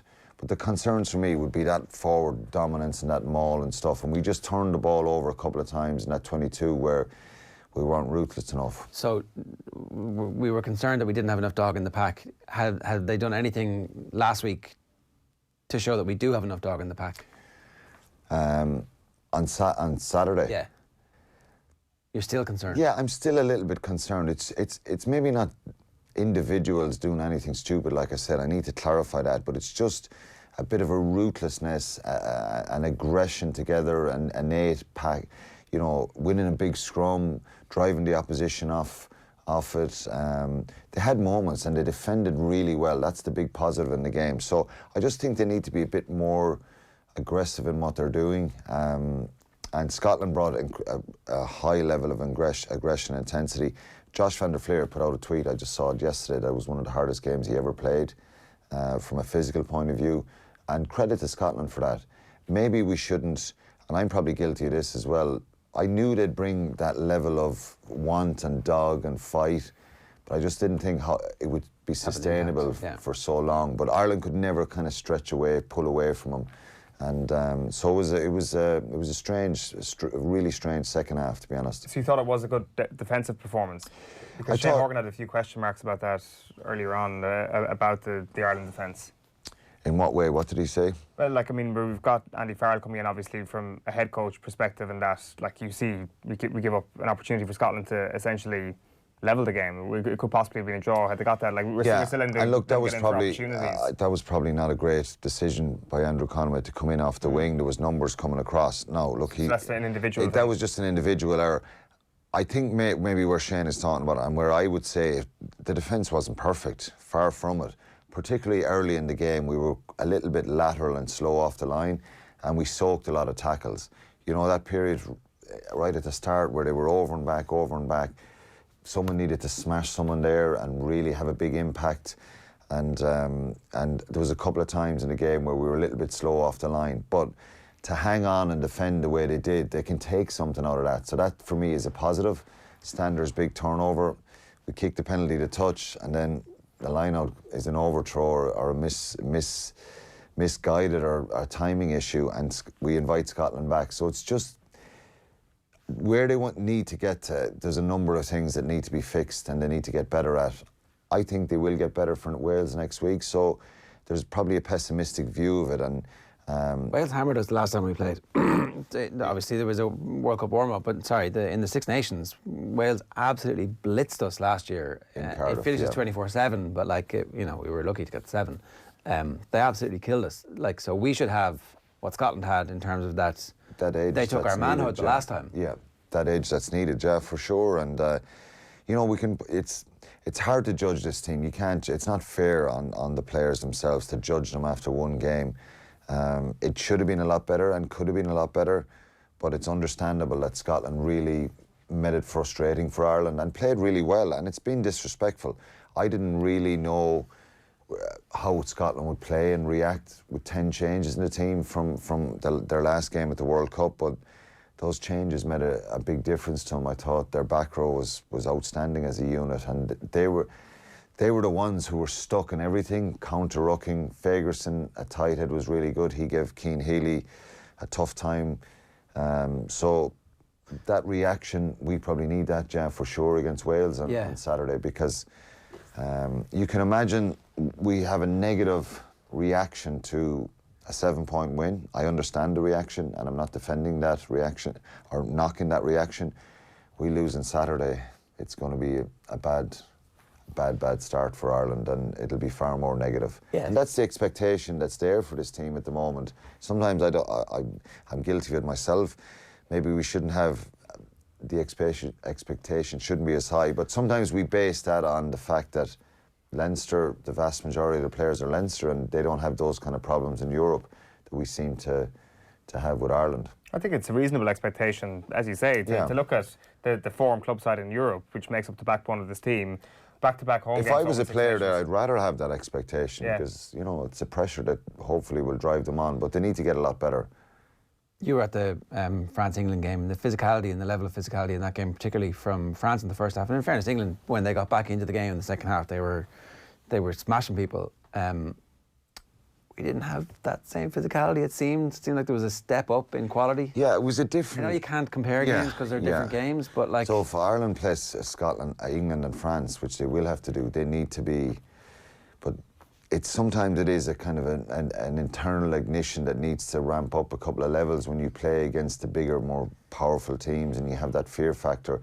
So there was a certain flatness about the team on Saturday, and I think Johnny Sexton did sum it up really well, that he believes they will get better, and you know it was a slow-ish, sluggish start, and I think they will get better.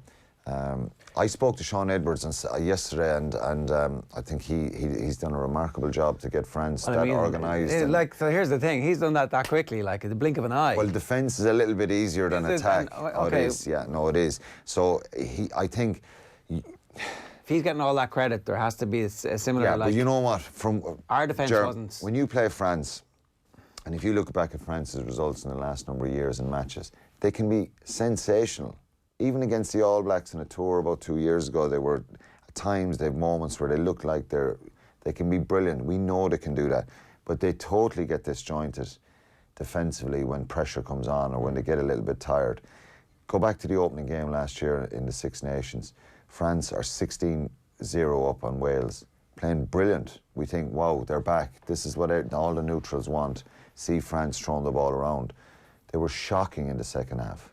And there was 3 defensive mistakes. And Wales, an intelligent, very, very good team, capitalised and exposed that.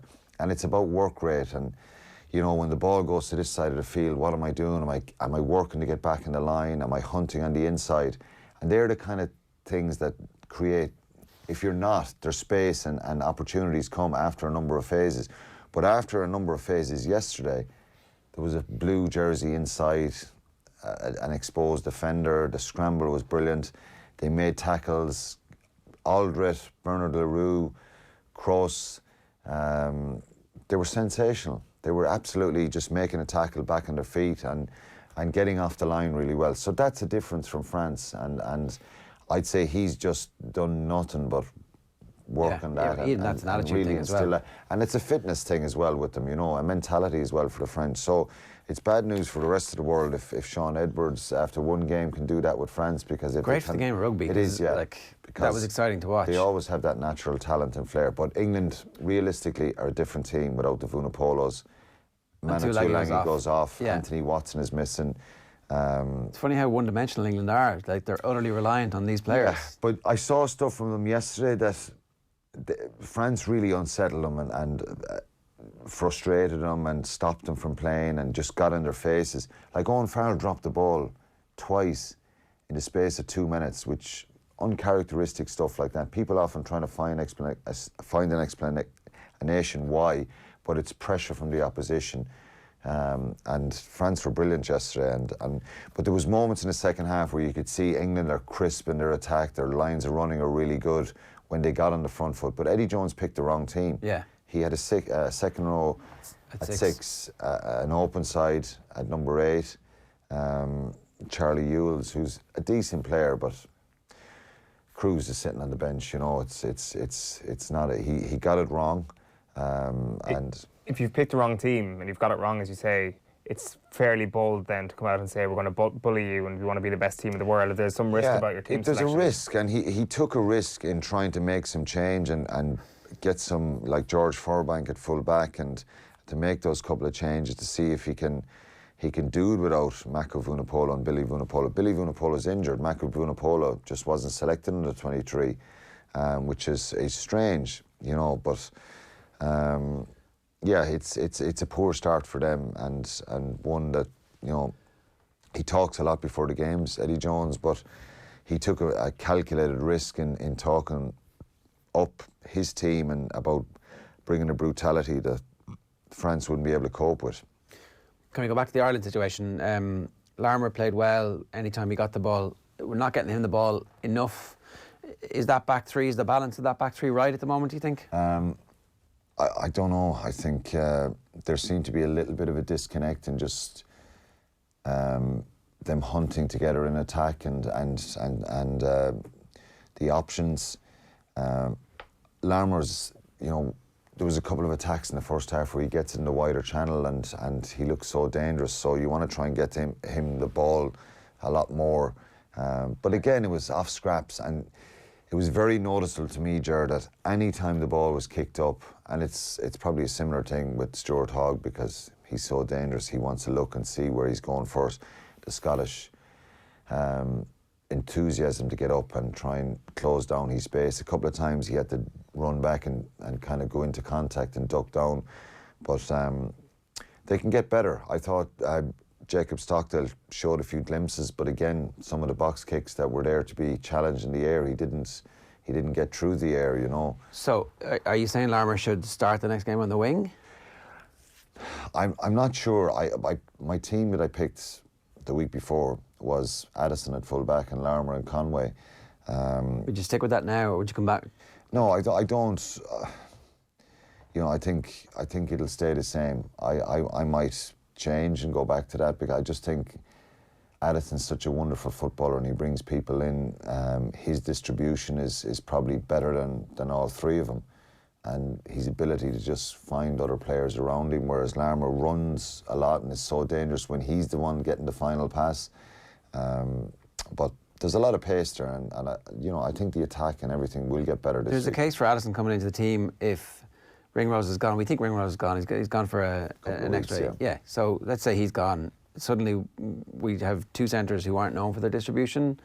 No matter who plays. Like, I'm not saying that Robbie Henshaw is a bad distributor. He's not. I'm not saying that any of the other potential centres are bad distributors. They're not. But if you suddenly have Addison in the team, as well as Larmour, then whatever you're losing from Ringrose, you're kind of gaining a little bit of the distribution back into the team. Yeah, but it's really on that front line. You're not going to put Addison in as a 13. Or no, put sure, Larmour but he can join the play. Like, yeah, so he can there pop will be up times off phase play and stuff like that. Yeah, look, the more creative players you can get into the team now, the better for me. And I think that's kind of the approach that needs to happen. What about the back row?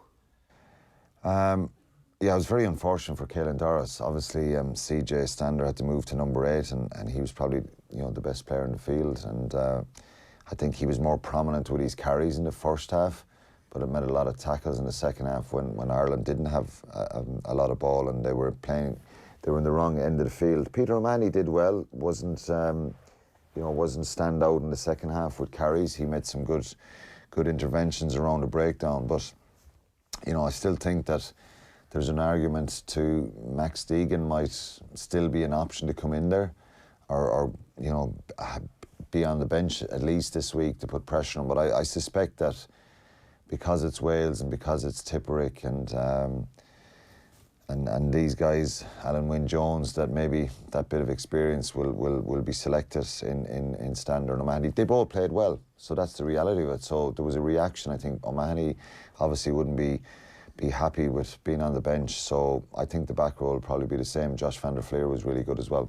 You mentioned Johnny Sexton's quotes that Ireland will feel their way into this Six Nations, or they will get better.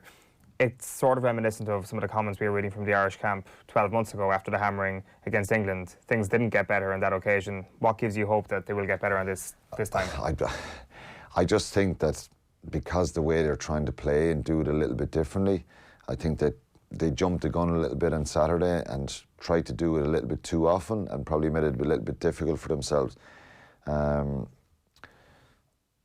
We just have to wait and see. I just think there's an air and a feel about the group that they're in a positive place and that they believe in it, and they're not tense. The body language is pretty good after the game on Saturday, and I think they believe it themselves. So you get a sense when you're around after the game of what they're feeling themselves and what kind of pressure, and I think they probably will be better this week. They'll need to be, but we'll probably be able to judge them a little bit more on Saturday. I do understand from being a player there myself, and I can understand the frustration maybe from people after Saturday. It will take a little bit of time, and they'll learn a lot from that performance when they look back at the match again and they analyse. They will learn a lot from it. Did Murray do enough to retain his position? Again, I think he will be retained. I think he probably slightly deserves, because we didn't see enough from John Cooney, which was a very difficult period for him to come on because Ireland were under the pump there for a fair bit. So it was a decent performance. He was decent, but not brilliant. And I think probably what will give him the benefit of the doubt again is that we have to win.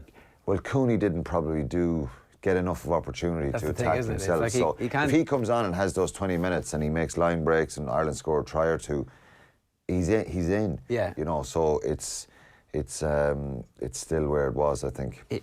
To knock Murray out, he's got to do something spectacular in the tiny little window he's got. That's unbelievably hard. Yeah. But you see, if you come on and it's only 10 minutes and you're dominant, he can bounce around the place. So it just wasn't that type of ending to the game, unfortunately, for Ireland and for John Cooney. So I think he'll still go with Conor Murray on Saturday. All right, we'll know the team by the next time Alan's with us on Friday, and we can get his take on it across the week here on Off the Ball as well. Now, let's hear from Ronan Kelleher speaking with OTB's Will O'Callaghan in the aftermath of the game after the win against Scotland.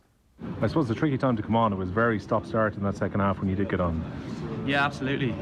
But all credit to the lads, they kind of got me into it quite quick, so just kind of happy to be out there, to be honest. Happy, I suppose, to dig in defensively at the end of the game as well, particularly that last 5-minute period there. Yeah, absolutely. It was huge in the context of the game, obviously, but for us as a team as well, it was really important just to make sure that we didn't concede there and give them a soft try, so I thought we did brilliantly there in that situation. We haven't started this tournament all that well over the last 8 years, only 3 wins in the last 8 seasons on the opening day. How important is it to actually open up with a win here? It's incredible. Johnny was talking about how it's all about momentum in the Six Nations and how important that win was to get us off on the right track. Having got your first cap now, I presume the idea is to try and kick on yourself, try and get more game time for the rest of this tournament then? Yeah, absolutely. Game time, but like the overriding factor is to win the whole thing. So that'd be kind of the main thing throughout the whole squad, just go out there and win it. Like, so it's kind of the main thing. OTB AM. This is OTB Sports Radio. The Six Nations Championship has arrived, and there's only one place to hear the biggest names in rugby every day of the week. This is OTB Sports Radio. Brian O'Driscoll. The evolution of Ireland probably wasn't to the same degree over that period of time. Ronan O'Gara. What is a team player is backing your game plan, but also backing your instinct. Keith Wood. We just turf that bloody thing in the bin and never speak of it again. Alan Quinlan. I'm kind of sick of listening to him saying, it's because they're the biggest playing pool in the world. The best analysis from the legends of the game. OTB Sports Radio. We'll also have reporters at every match across the men's and women's Six Nations, post-match reaction, and Eoin Sheahan will be meeting the people. I fully believe that the Irish team lost because they want to go on the sesh in Japan. Sesh! All the way! That's the Six Nations Championship on OTB Sports Radio. OTB AM. 11 minutes past 9 this morning. You're very welcome back to OTB AM. As ever, you can leave us a comment with the hashtag OTBAM. We'll find it on Twitter, or indeed wherever you're watching this. You can leave a comment on the stream, and we're going to go through the top 5 stories of the morning. Sad Pep, he has conceded defeat now that his team are 22 points behind. Nice for him to stick a pin in it from all our perspectives. What are we, at the 3rd of February? And the league has done, what a great season Pep's had, really carrying the fight on behalf of Manchester City to Liverpool. No handshake. Brian Lohan and David Fitzgerald did not shake hands. It is reported widely this morning as Clare and Wexford went at it in the league. Clare ultimately getting the win. Bruno Fernandes played for Manchester United in a 0-0 draw against Wolves, which I guess is a sign of progress, is it? Wolves are, not winning those games. No, Adama Traore nicely summed it up on his Twitter account. Stalemate at Old Trafford. Stories 4 and 5 there. Mayo against Dublin. We're going to talk about that with Anthony Moyles in a couple of minutes' time. And Jack Kennedy, we've covered that a little bit earlier on with Tom Malone. Big win for him in the Paddy Power Irish Gold Cup at Leopardstown at the Dublin Racing Festival. But then obviously heartbreak 40 minutes later when he broke his femur and has now been ruled out of Cheltenham this year. So he won't get the opportunity to go in the Gold Cup where he had a good chance of victory. Now let's go back to the Man United story. So let's hear a bit more from Gary Breen about how this new constellation of stars is going to work up front for Manchester United. Speaking of Manchester United, scoreless draw against Wolves yesterday. Bruno Fernandes came in, he started, he obviously didn't have much time on the training pitch. The midfield has been a huge problem, the lack of creativity, the lack of anything really in midfield for Manchester United. Can he make that instant impact, do you think, between now and the end of the season? There can be some sort of a transformation of what United are doing in midfield? I think he can make an impact. I think we talked about players certainly associated with Tottenham coming over from the Eredivisie. And certainly him coming from Portugal is a big ask. Look at his stats. They're incredible in terms of the goals, assists he's had since the start of last season. It's exactly what Manchester United are missing. Whether or not he can replicate that in the Premier League remains to be seen, because I'm not convinced that players, even top players, can do that when they come to the Premier League. It's so physical, it's so demanding. But the only thing I would say in terms of getting a creative player, and Solskjaer's starting to talk about him like a Paul Scholes in terms of dictating play, I don't like those comparisons. Why is he even saying that? And because if you get a player who dictates play, it's going to negate how Solskjaer sets his team up. They're a counter-attacking team, so you don't want someone getting on the ball and just dictating play and slowly building up. That doesn't work. If you do that, then suddenly you're not giving early ball to Martial, Rashford and James. And if you're asking them to create space in and around the box when the opposition have got their defensive structure in place, they can't do it. So I don't really see that as a good marriage. Right, so I don't know how Man United fans feel after the weekend. Excited to have a player of his talent in the team finally, but no significant progress on the field. You talking about Odion Gallo here or Bruno Fernandes? Gallo he wasn't ready. Not ready. Like Statman Dave was tweeting about Bruno Fernandes. 88 passes, most on the pitch. 44 final third passes, most on the pitch. 5 shots, most on the pitch. 5 tackles, third most in midfield, and 3 shots on target, most on the pitch. I think generally his debut went down fairly well. It's just it wasn't part of a win for Manchester United, which is kind of leaving people a little bit confused, because it's unclear where he's going to play for Manchester United, because it's unclear what is his best position. Like Ryan Giggs was talking in the aftermath of the game as well, saying you saw glimpses of the quality he possesses, but it will take a bit of working out. With his back to goal, I don't think that's his position, said Giggs. When he's a little bit deeper defensively, he may be a bit of a liability. So he's in between the two, really. That's where you want to see him coming onto the ball. But you also see when he is that little bit deeper, he can spray the passes. He's got the vision to play those passes. Are they talking about Paul Pogba here? Like, this is the sort of very, very... So he's the Pogba replacement? That's what we're seeing here? Possibly. I think that he's maybe a tad more advanced than Paul Pogba. Like, I mean, he scored 33 goals in a calendar year, didn't he? Was that the whole stat? I mean, like, I'm sure I actually might be getting confused between Bruno Fernandes and Odion Gallo stats here in terms of what the calendar year statistic actually was. But he scored a lot of goals from a midfield position, and I think that if you have the likes of Matic and McTominay on song, which is a big if, then so Bruno Fernandes can be pushed forward. Matic is going to do that again. He's not going to be a Champions League qualifying.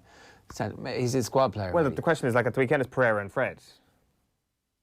Like, will you be in a position where Pereira and Fred will be providing that sort of Champions League level midfield? They probably need another signing in midfield to allow Bruno Fernandes to push on. Yeah. I mean, Fred, like, there's no chance of Fred reaching that, is there ever? I wouldn't say there's no chance. Is he there's definitely a chance. No, he's not a bust yet. Like, he has improved as the season has gone on, but he needs a big improvement for him to be a Champions League standard midfielder, and by Champions League standard I mean like top four, like, and they're just teetering around that, and they're not a million miles away. But I feel too like if I don't know if Man United can be trying to make those type of leap from. I don't know if that's how it works. If you go from we're going to establish ourselves in the top 4 with a bunch of players who are just a bit better than the players you have at Leicester and who are a little bit better than the players you have at Arsenal, you've got to be. Your players must be Liverpool standard. Your players must be Man City standard. They should be, like, on a recruitment level. They have to be looking for that. I think really on a Bruno Fernandes level, it looks like a fairly ambitious piece of business that they've done. I'd be very encouraged if I was a Manchester United fan by his debut as well. I don't think this is a signing that would say, well, they're content with being top 4. I think this is an outstanding signing, and I think the things are going to get better from him from here on out as well. I didn't see the game. Was Pereira playing alongside Fred, or were they both holding midfielders? Because I've seen different graphics that had Fernandes playing deep and Fernandes playing essentially the 10 role. Yeah, essentially the 10 role, I would have thought. Certainly more advanced than Pereira and Fred. One of the other things from watching Wolves, and it's something that I could have made this point 6 months ago. This is not a new thing whatsoever, but it's just interesting. I was watching Matt Doherty and Adama Traore playing the same flank, and if I'm not mistaken, it's actually the kind of resonance here is with the first game, the game at Molineux early in the season, when I think Traore started instead of Matt Doherty, or around that time they were at loggerheads, almost kind of like the situation that Matt Doherty finds himself in at international level. What have Wolves done to kind of figure out the winner in this? Well, they haven't picked a winner. They've actually managed to play them both. Now, I'll accept it's different because you're competing with an attacker rather than a right back in Seamus Coleman. But I always just think to myself when you watch this Wolves side how they've managed to compromise with 2 great right-sided players. could the Republic of Ireland perhaps have done a bit better to accommodate Matt Doherty? We could have made any effort beyond Again, the I could have said this 6 months ago. This is not a new point we're making in February 2020. No, you're just making the point that, good managers are going to find a way to work things out over a period of time as opposed to, look, that day in Gibraltar, we're throwing everything out because it was too windy, except the fact that Matt Doherty cannot play in that position. Here we are, 18 months after that? Anyway, 18 minutes past 9 it is this morning. Let's move to one of our top stories. Mayo Dublin, we're looking back at the weekend's Gaelic football action, is one of our top stories. Anthony Moyles is on the line to talk to us about this morning. Anthony, how are you doing? I'm good, Ger. I'm good, Owen. How are you feeling, Ger? A little bit sad, You're looking sprightly, if you don't mind me saying. Yeah, well, you've got to treat the show must go on. Twin imposters of victory and defeat the same. I don't know, they should have won the game. When you're 10 points up heading into the fourth quarter, you should win the game. I know that they didn't have the best player in the field, but you still got to win the game. Ger, I have to admit, I calved at half-time. I just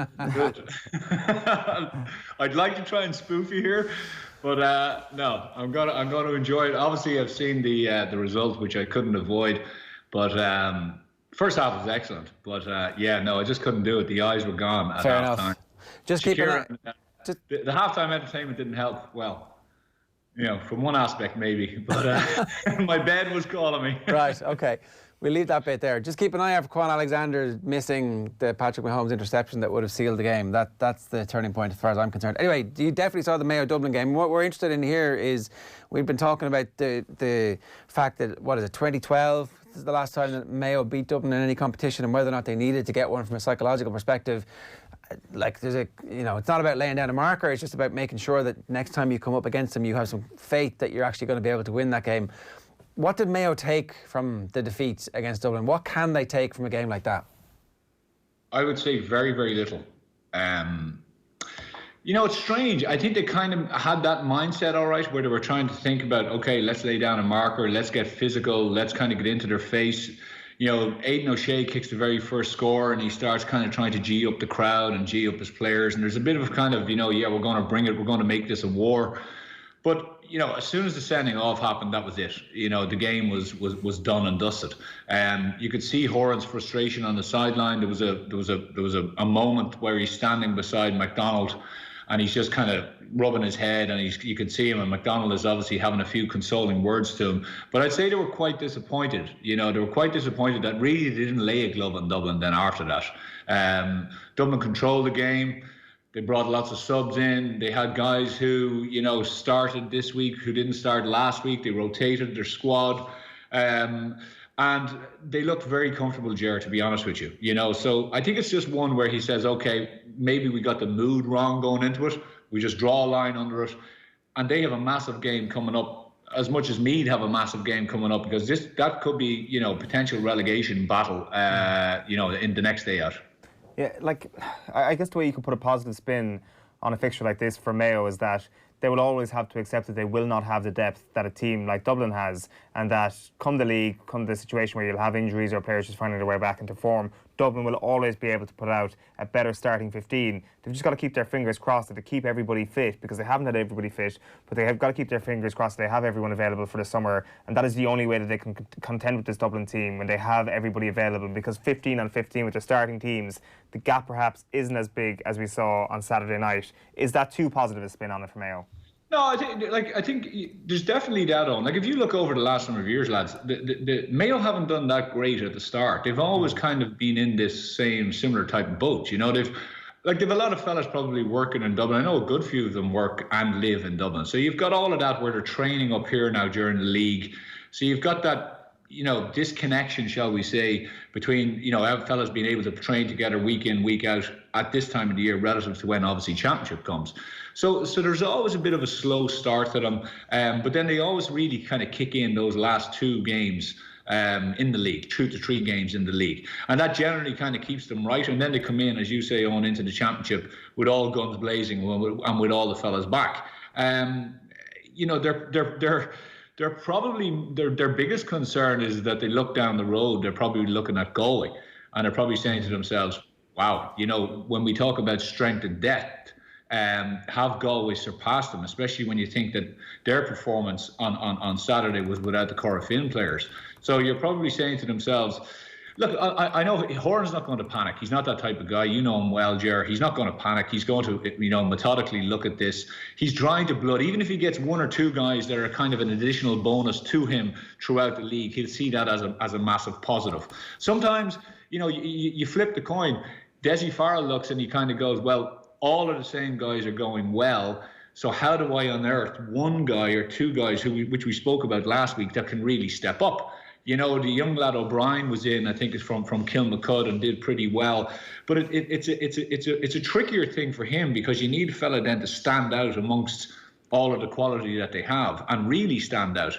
Whereas against Mayo, if a team isn't playing really well, if guys aren't really back at it, it's not easier, but it is a little bit easier for a fella to kind of put his head above the precipice and kind of say, listen, I'm going to take on a few scores, I'm going to really show up well and get a bit more confidence. It's a bit more difficult for a fella to come into a setup like Dublin and really blow it out of the water. But that's obviously what Farrell will be hoping for, because at the moment you've got your Manions, you've got everyone else.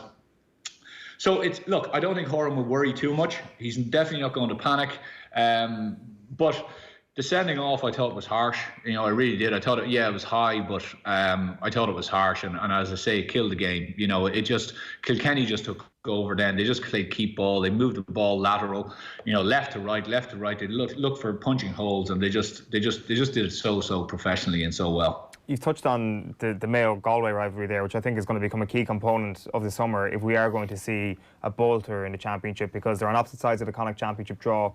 And I really think it's hard to make a case against the fact that Galway are the #1 team in Connacht at the moment. I know it's only very, very early in the spring, but I think in the evidence of the first 2 rounds of the league, when we've seen some of the new players come through in Padraig Joyce's new system, it's energised them to the point where they are potentially the 3rd best team in Ireland now, let alone you were at the game. So I think Galway are brilliant, Anthony. Most people won't have seen them, so tell us why you're saying that. Well, he's activated this forward line, which has always contained an unbelievable array of talents. Damien Comer playing on the 40 is looking as mobile as ever. But Shane Walsh is... Go on, because we know that lavishing praise on Shane Walsh on Twitter. But we know that Shane Walsh is one of the best forwards in the country. He's shown glimpses of this over the past couple of years. Shown more than glimpses, really, I would say, 2 seasons ago when he was brilliant, and I thought actually deserved an All-Star. I think Ian Burke actually picked up the All-Star that year for Galway. In fairness, he was being marked by Gavin Crowley. We know at this point Gavin Crowley is not a man marker. He's a half-back for Kerry. They were missing their 2 best man markers in Morley and O'Sullivan. But still, you've got to give him credit. You can only mark the man you can only kind of show yourself against the man who's been detailed to mark you. And he looks unbelievable. And what's he doing? So Shane Walsh is winning ball, his own ball, and burning his man and setting up his own goal chances. Then when he's not winning his own ball, they're getting primary possession into Michael Daly, who's always getting in front of his man. He's got some pace and isn't exactly huge in stature, but can be a great target man because he will always get out in front of his man.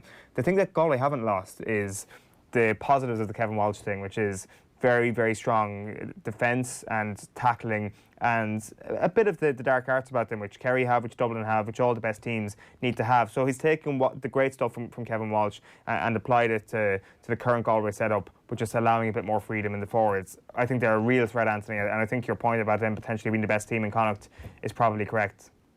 But I think as well, Eoin, if you look at, I know Joyce fairly well, and he thinks long and hard about the game, and he's also a fella that would realise when someone has done something really, really well that he can add to it, and that's exactly what he's doing here. He hasn't just ripped up the script. There was Walsh went through a period of time from a lot of people in the game who were disparaging him, and I think, we even spoke about Galway and said, okay, there's certain question marks over them, which there were, but defensively, he was probably a bit more on the defensive side, but you won't win games without having a strong defence. You can have all the forwards in the world shooting the lights out, but unless your defence is strong, unless your defence is a unit, and that doesn't mean the 6 backs, as long as you have that structure in place, you're going to get there in the end. Like Dublin's defence is mean, Kerry's defence has question marks over, and that is ultimately their Achilles heel. But now Joyce is going, okay, well, we pretty much have this down. Now I really need to bring the flair and bring what he brought as a player, which was, the thing about him was you never knew what he was going to do with the ball. You didn't know whether he was going to burn you because he was quick. He had these short, sharp steps where he was able to get really through the gears very quickly. He was 2-footed. He could pass a ball like through the eye of a needle. And he was physically strong. So he had all of those attributes. He'd bring guys into the game with little hand passes. Like, he was just a nightmare to mark. And he's bringing that idea to the forwards, which is, listen, take your man on first and foremost. And you can see that with Walsh's goal. Like, I mean, by no right, he could have easily just stuck the brakes on and flicked the hand pass back out. But he just saw a little gap, burnt two guys and just went for it. And like, I mean, the two Kerry lads were just chasing after him. So he's instilled that confidence in them. And as we all know over the years, a Kerry forward, or a Galway forward, should I say, with confidence is a dangerous thing. You know, once they think that they have their you know, the one over a man, a defender, they will just come at you and come at you and come at you. And that goes back to the days of, you know, all the guys, Meehan and Joyce himself.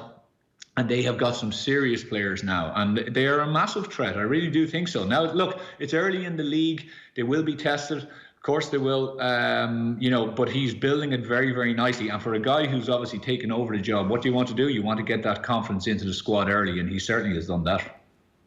Yeah, definitely. I think they're somebody who if they get that Connacht final win this year, obviously they'll be at the opposite side of the draw to the Munster and the Leinster final winners. And I think if you're looking at somebody outside of the traditional big two from the evidence of last year, I think they're definitely the ones to watch from what we've seen. And like, he was pissed off at the end, Paul Joyce. Like, the Killian McDade was off on a sin bin for a bit longer than the 10 minutes. I think it was 12 or 13 minutes when Paul Gainey got that goal. And like, if they had come away from the first two games with 2 wins, and one of them being in Kerry, it would have been an unbelievable start. But still, I think there's huge signs of encouragement.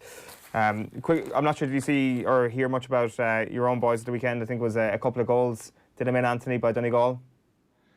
Yeah, you know, I watched it on. They started really, really well. You know, they were moving the ball well. They had a big breeze behind them in Navan. But then kind of lost their way a little bit. Donegal kind of changed things around a little bit, put 1 or 2 more defensive guys back, and Meath kicked a lot of ball away. And then Donegal, as Donegal do, when they're playing against the breeze, they just kept the ball. Like, there was periods of time, you could actually put a clock on it, where there was, like, I think nearly 3 minutes, and then it was probably 3.5 minutes where they held the ball. They just held the ball going across, and they ended up finishing with scores. I think the Meath lads will obviously realise, as plenty of teams do, that, you know, there's a big difference between club and inter-county, and then there's a big difference between each division of the leagues. You know, as you go up, the standard just gets, and people punish you for any of the slightest mistakes or any slight kind of laziness or whatever it is. And then there's a massive difference between Division 1, Division 2, and there's a massive difference between the 4 in Division 1 and the bottom 4 in Division 1.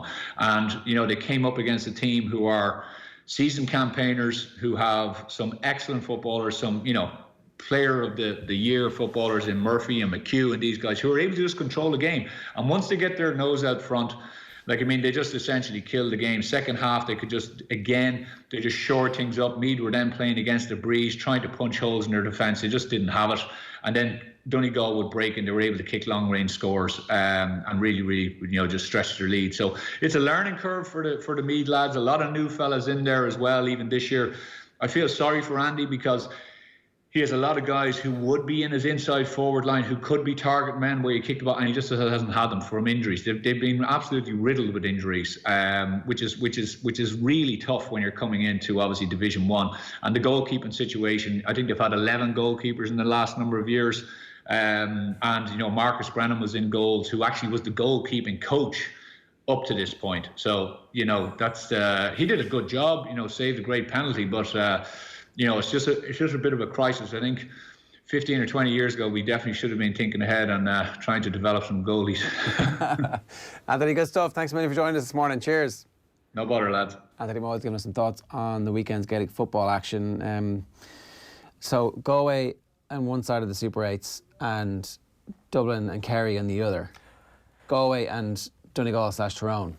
Yeah, like I'm not sure Roscommon and Mayo people will have a lot to say about that. And I still think that if you have that Mayo team out in full force come the summer, which is a big if. Well, so it should be Galway, Mayo in the Connacht final for that place in the Super 8s. You'd assume so, but then Roscommon knocked Mayo out of the Connacht Championship last year. Yeah. I just think that, I even think that every county outside of Dublin, if they get a couple of injuries, are screwed, to be quite honest. And we kind of saw it with Kerry on Saturday night. Joe makes two a great injuries. Point. It's time for a power rankings on. Get your finger out. Yeah, well, we need to do our predictive power rankings this week. We'll do that this nearly week. Too late. And then we'll do our actual power Galway rankings being next good. week. We should have done it. Well, Tuesdays are back. Yeah. All right, we're back on air and online from 7 o'clock tonight with Monday Night Rugby, a packed football show, and much more on the way as well with Off the Ball from 7 p.m. on Newstalk. As ever, you can get OTB AM live on the Go Loud app. It's on OTB Sports Radio every morning. On offtheball.com is a radio show. You can watch it on YouTube as well. Loads more great stuff from the weekend up on the website and on our YouTube channel right now. You can subscribe over there if you haven't already. OTB AM is also available as a podcast, fully timestamped and easy to navigate. We're going to be back live from 7:30 tomorrow. Best of luck. OTB AM. This is OTB.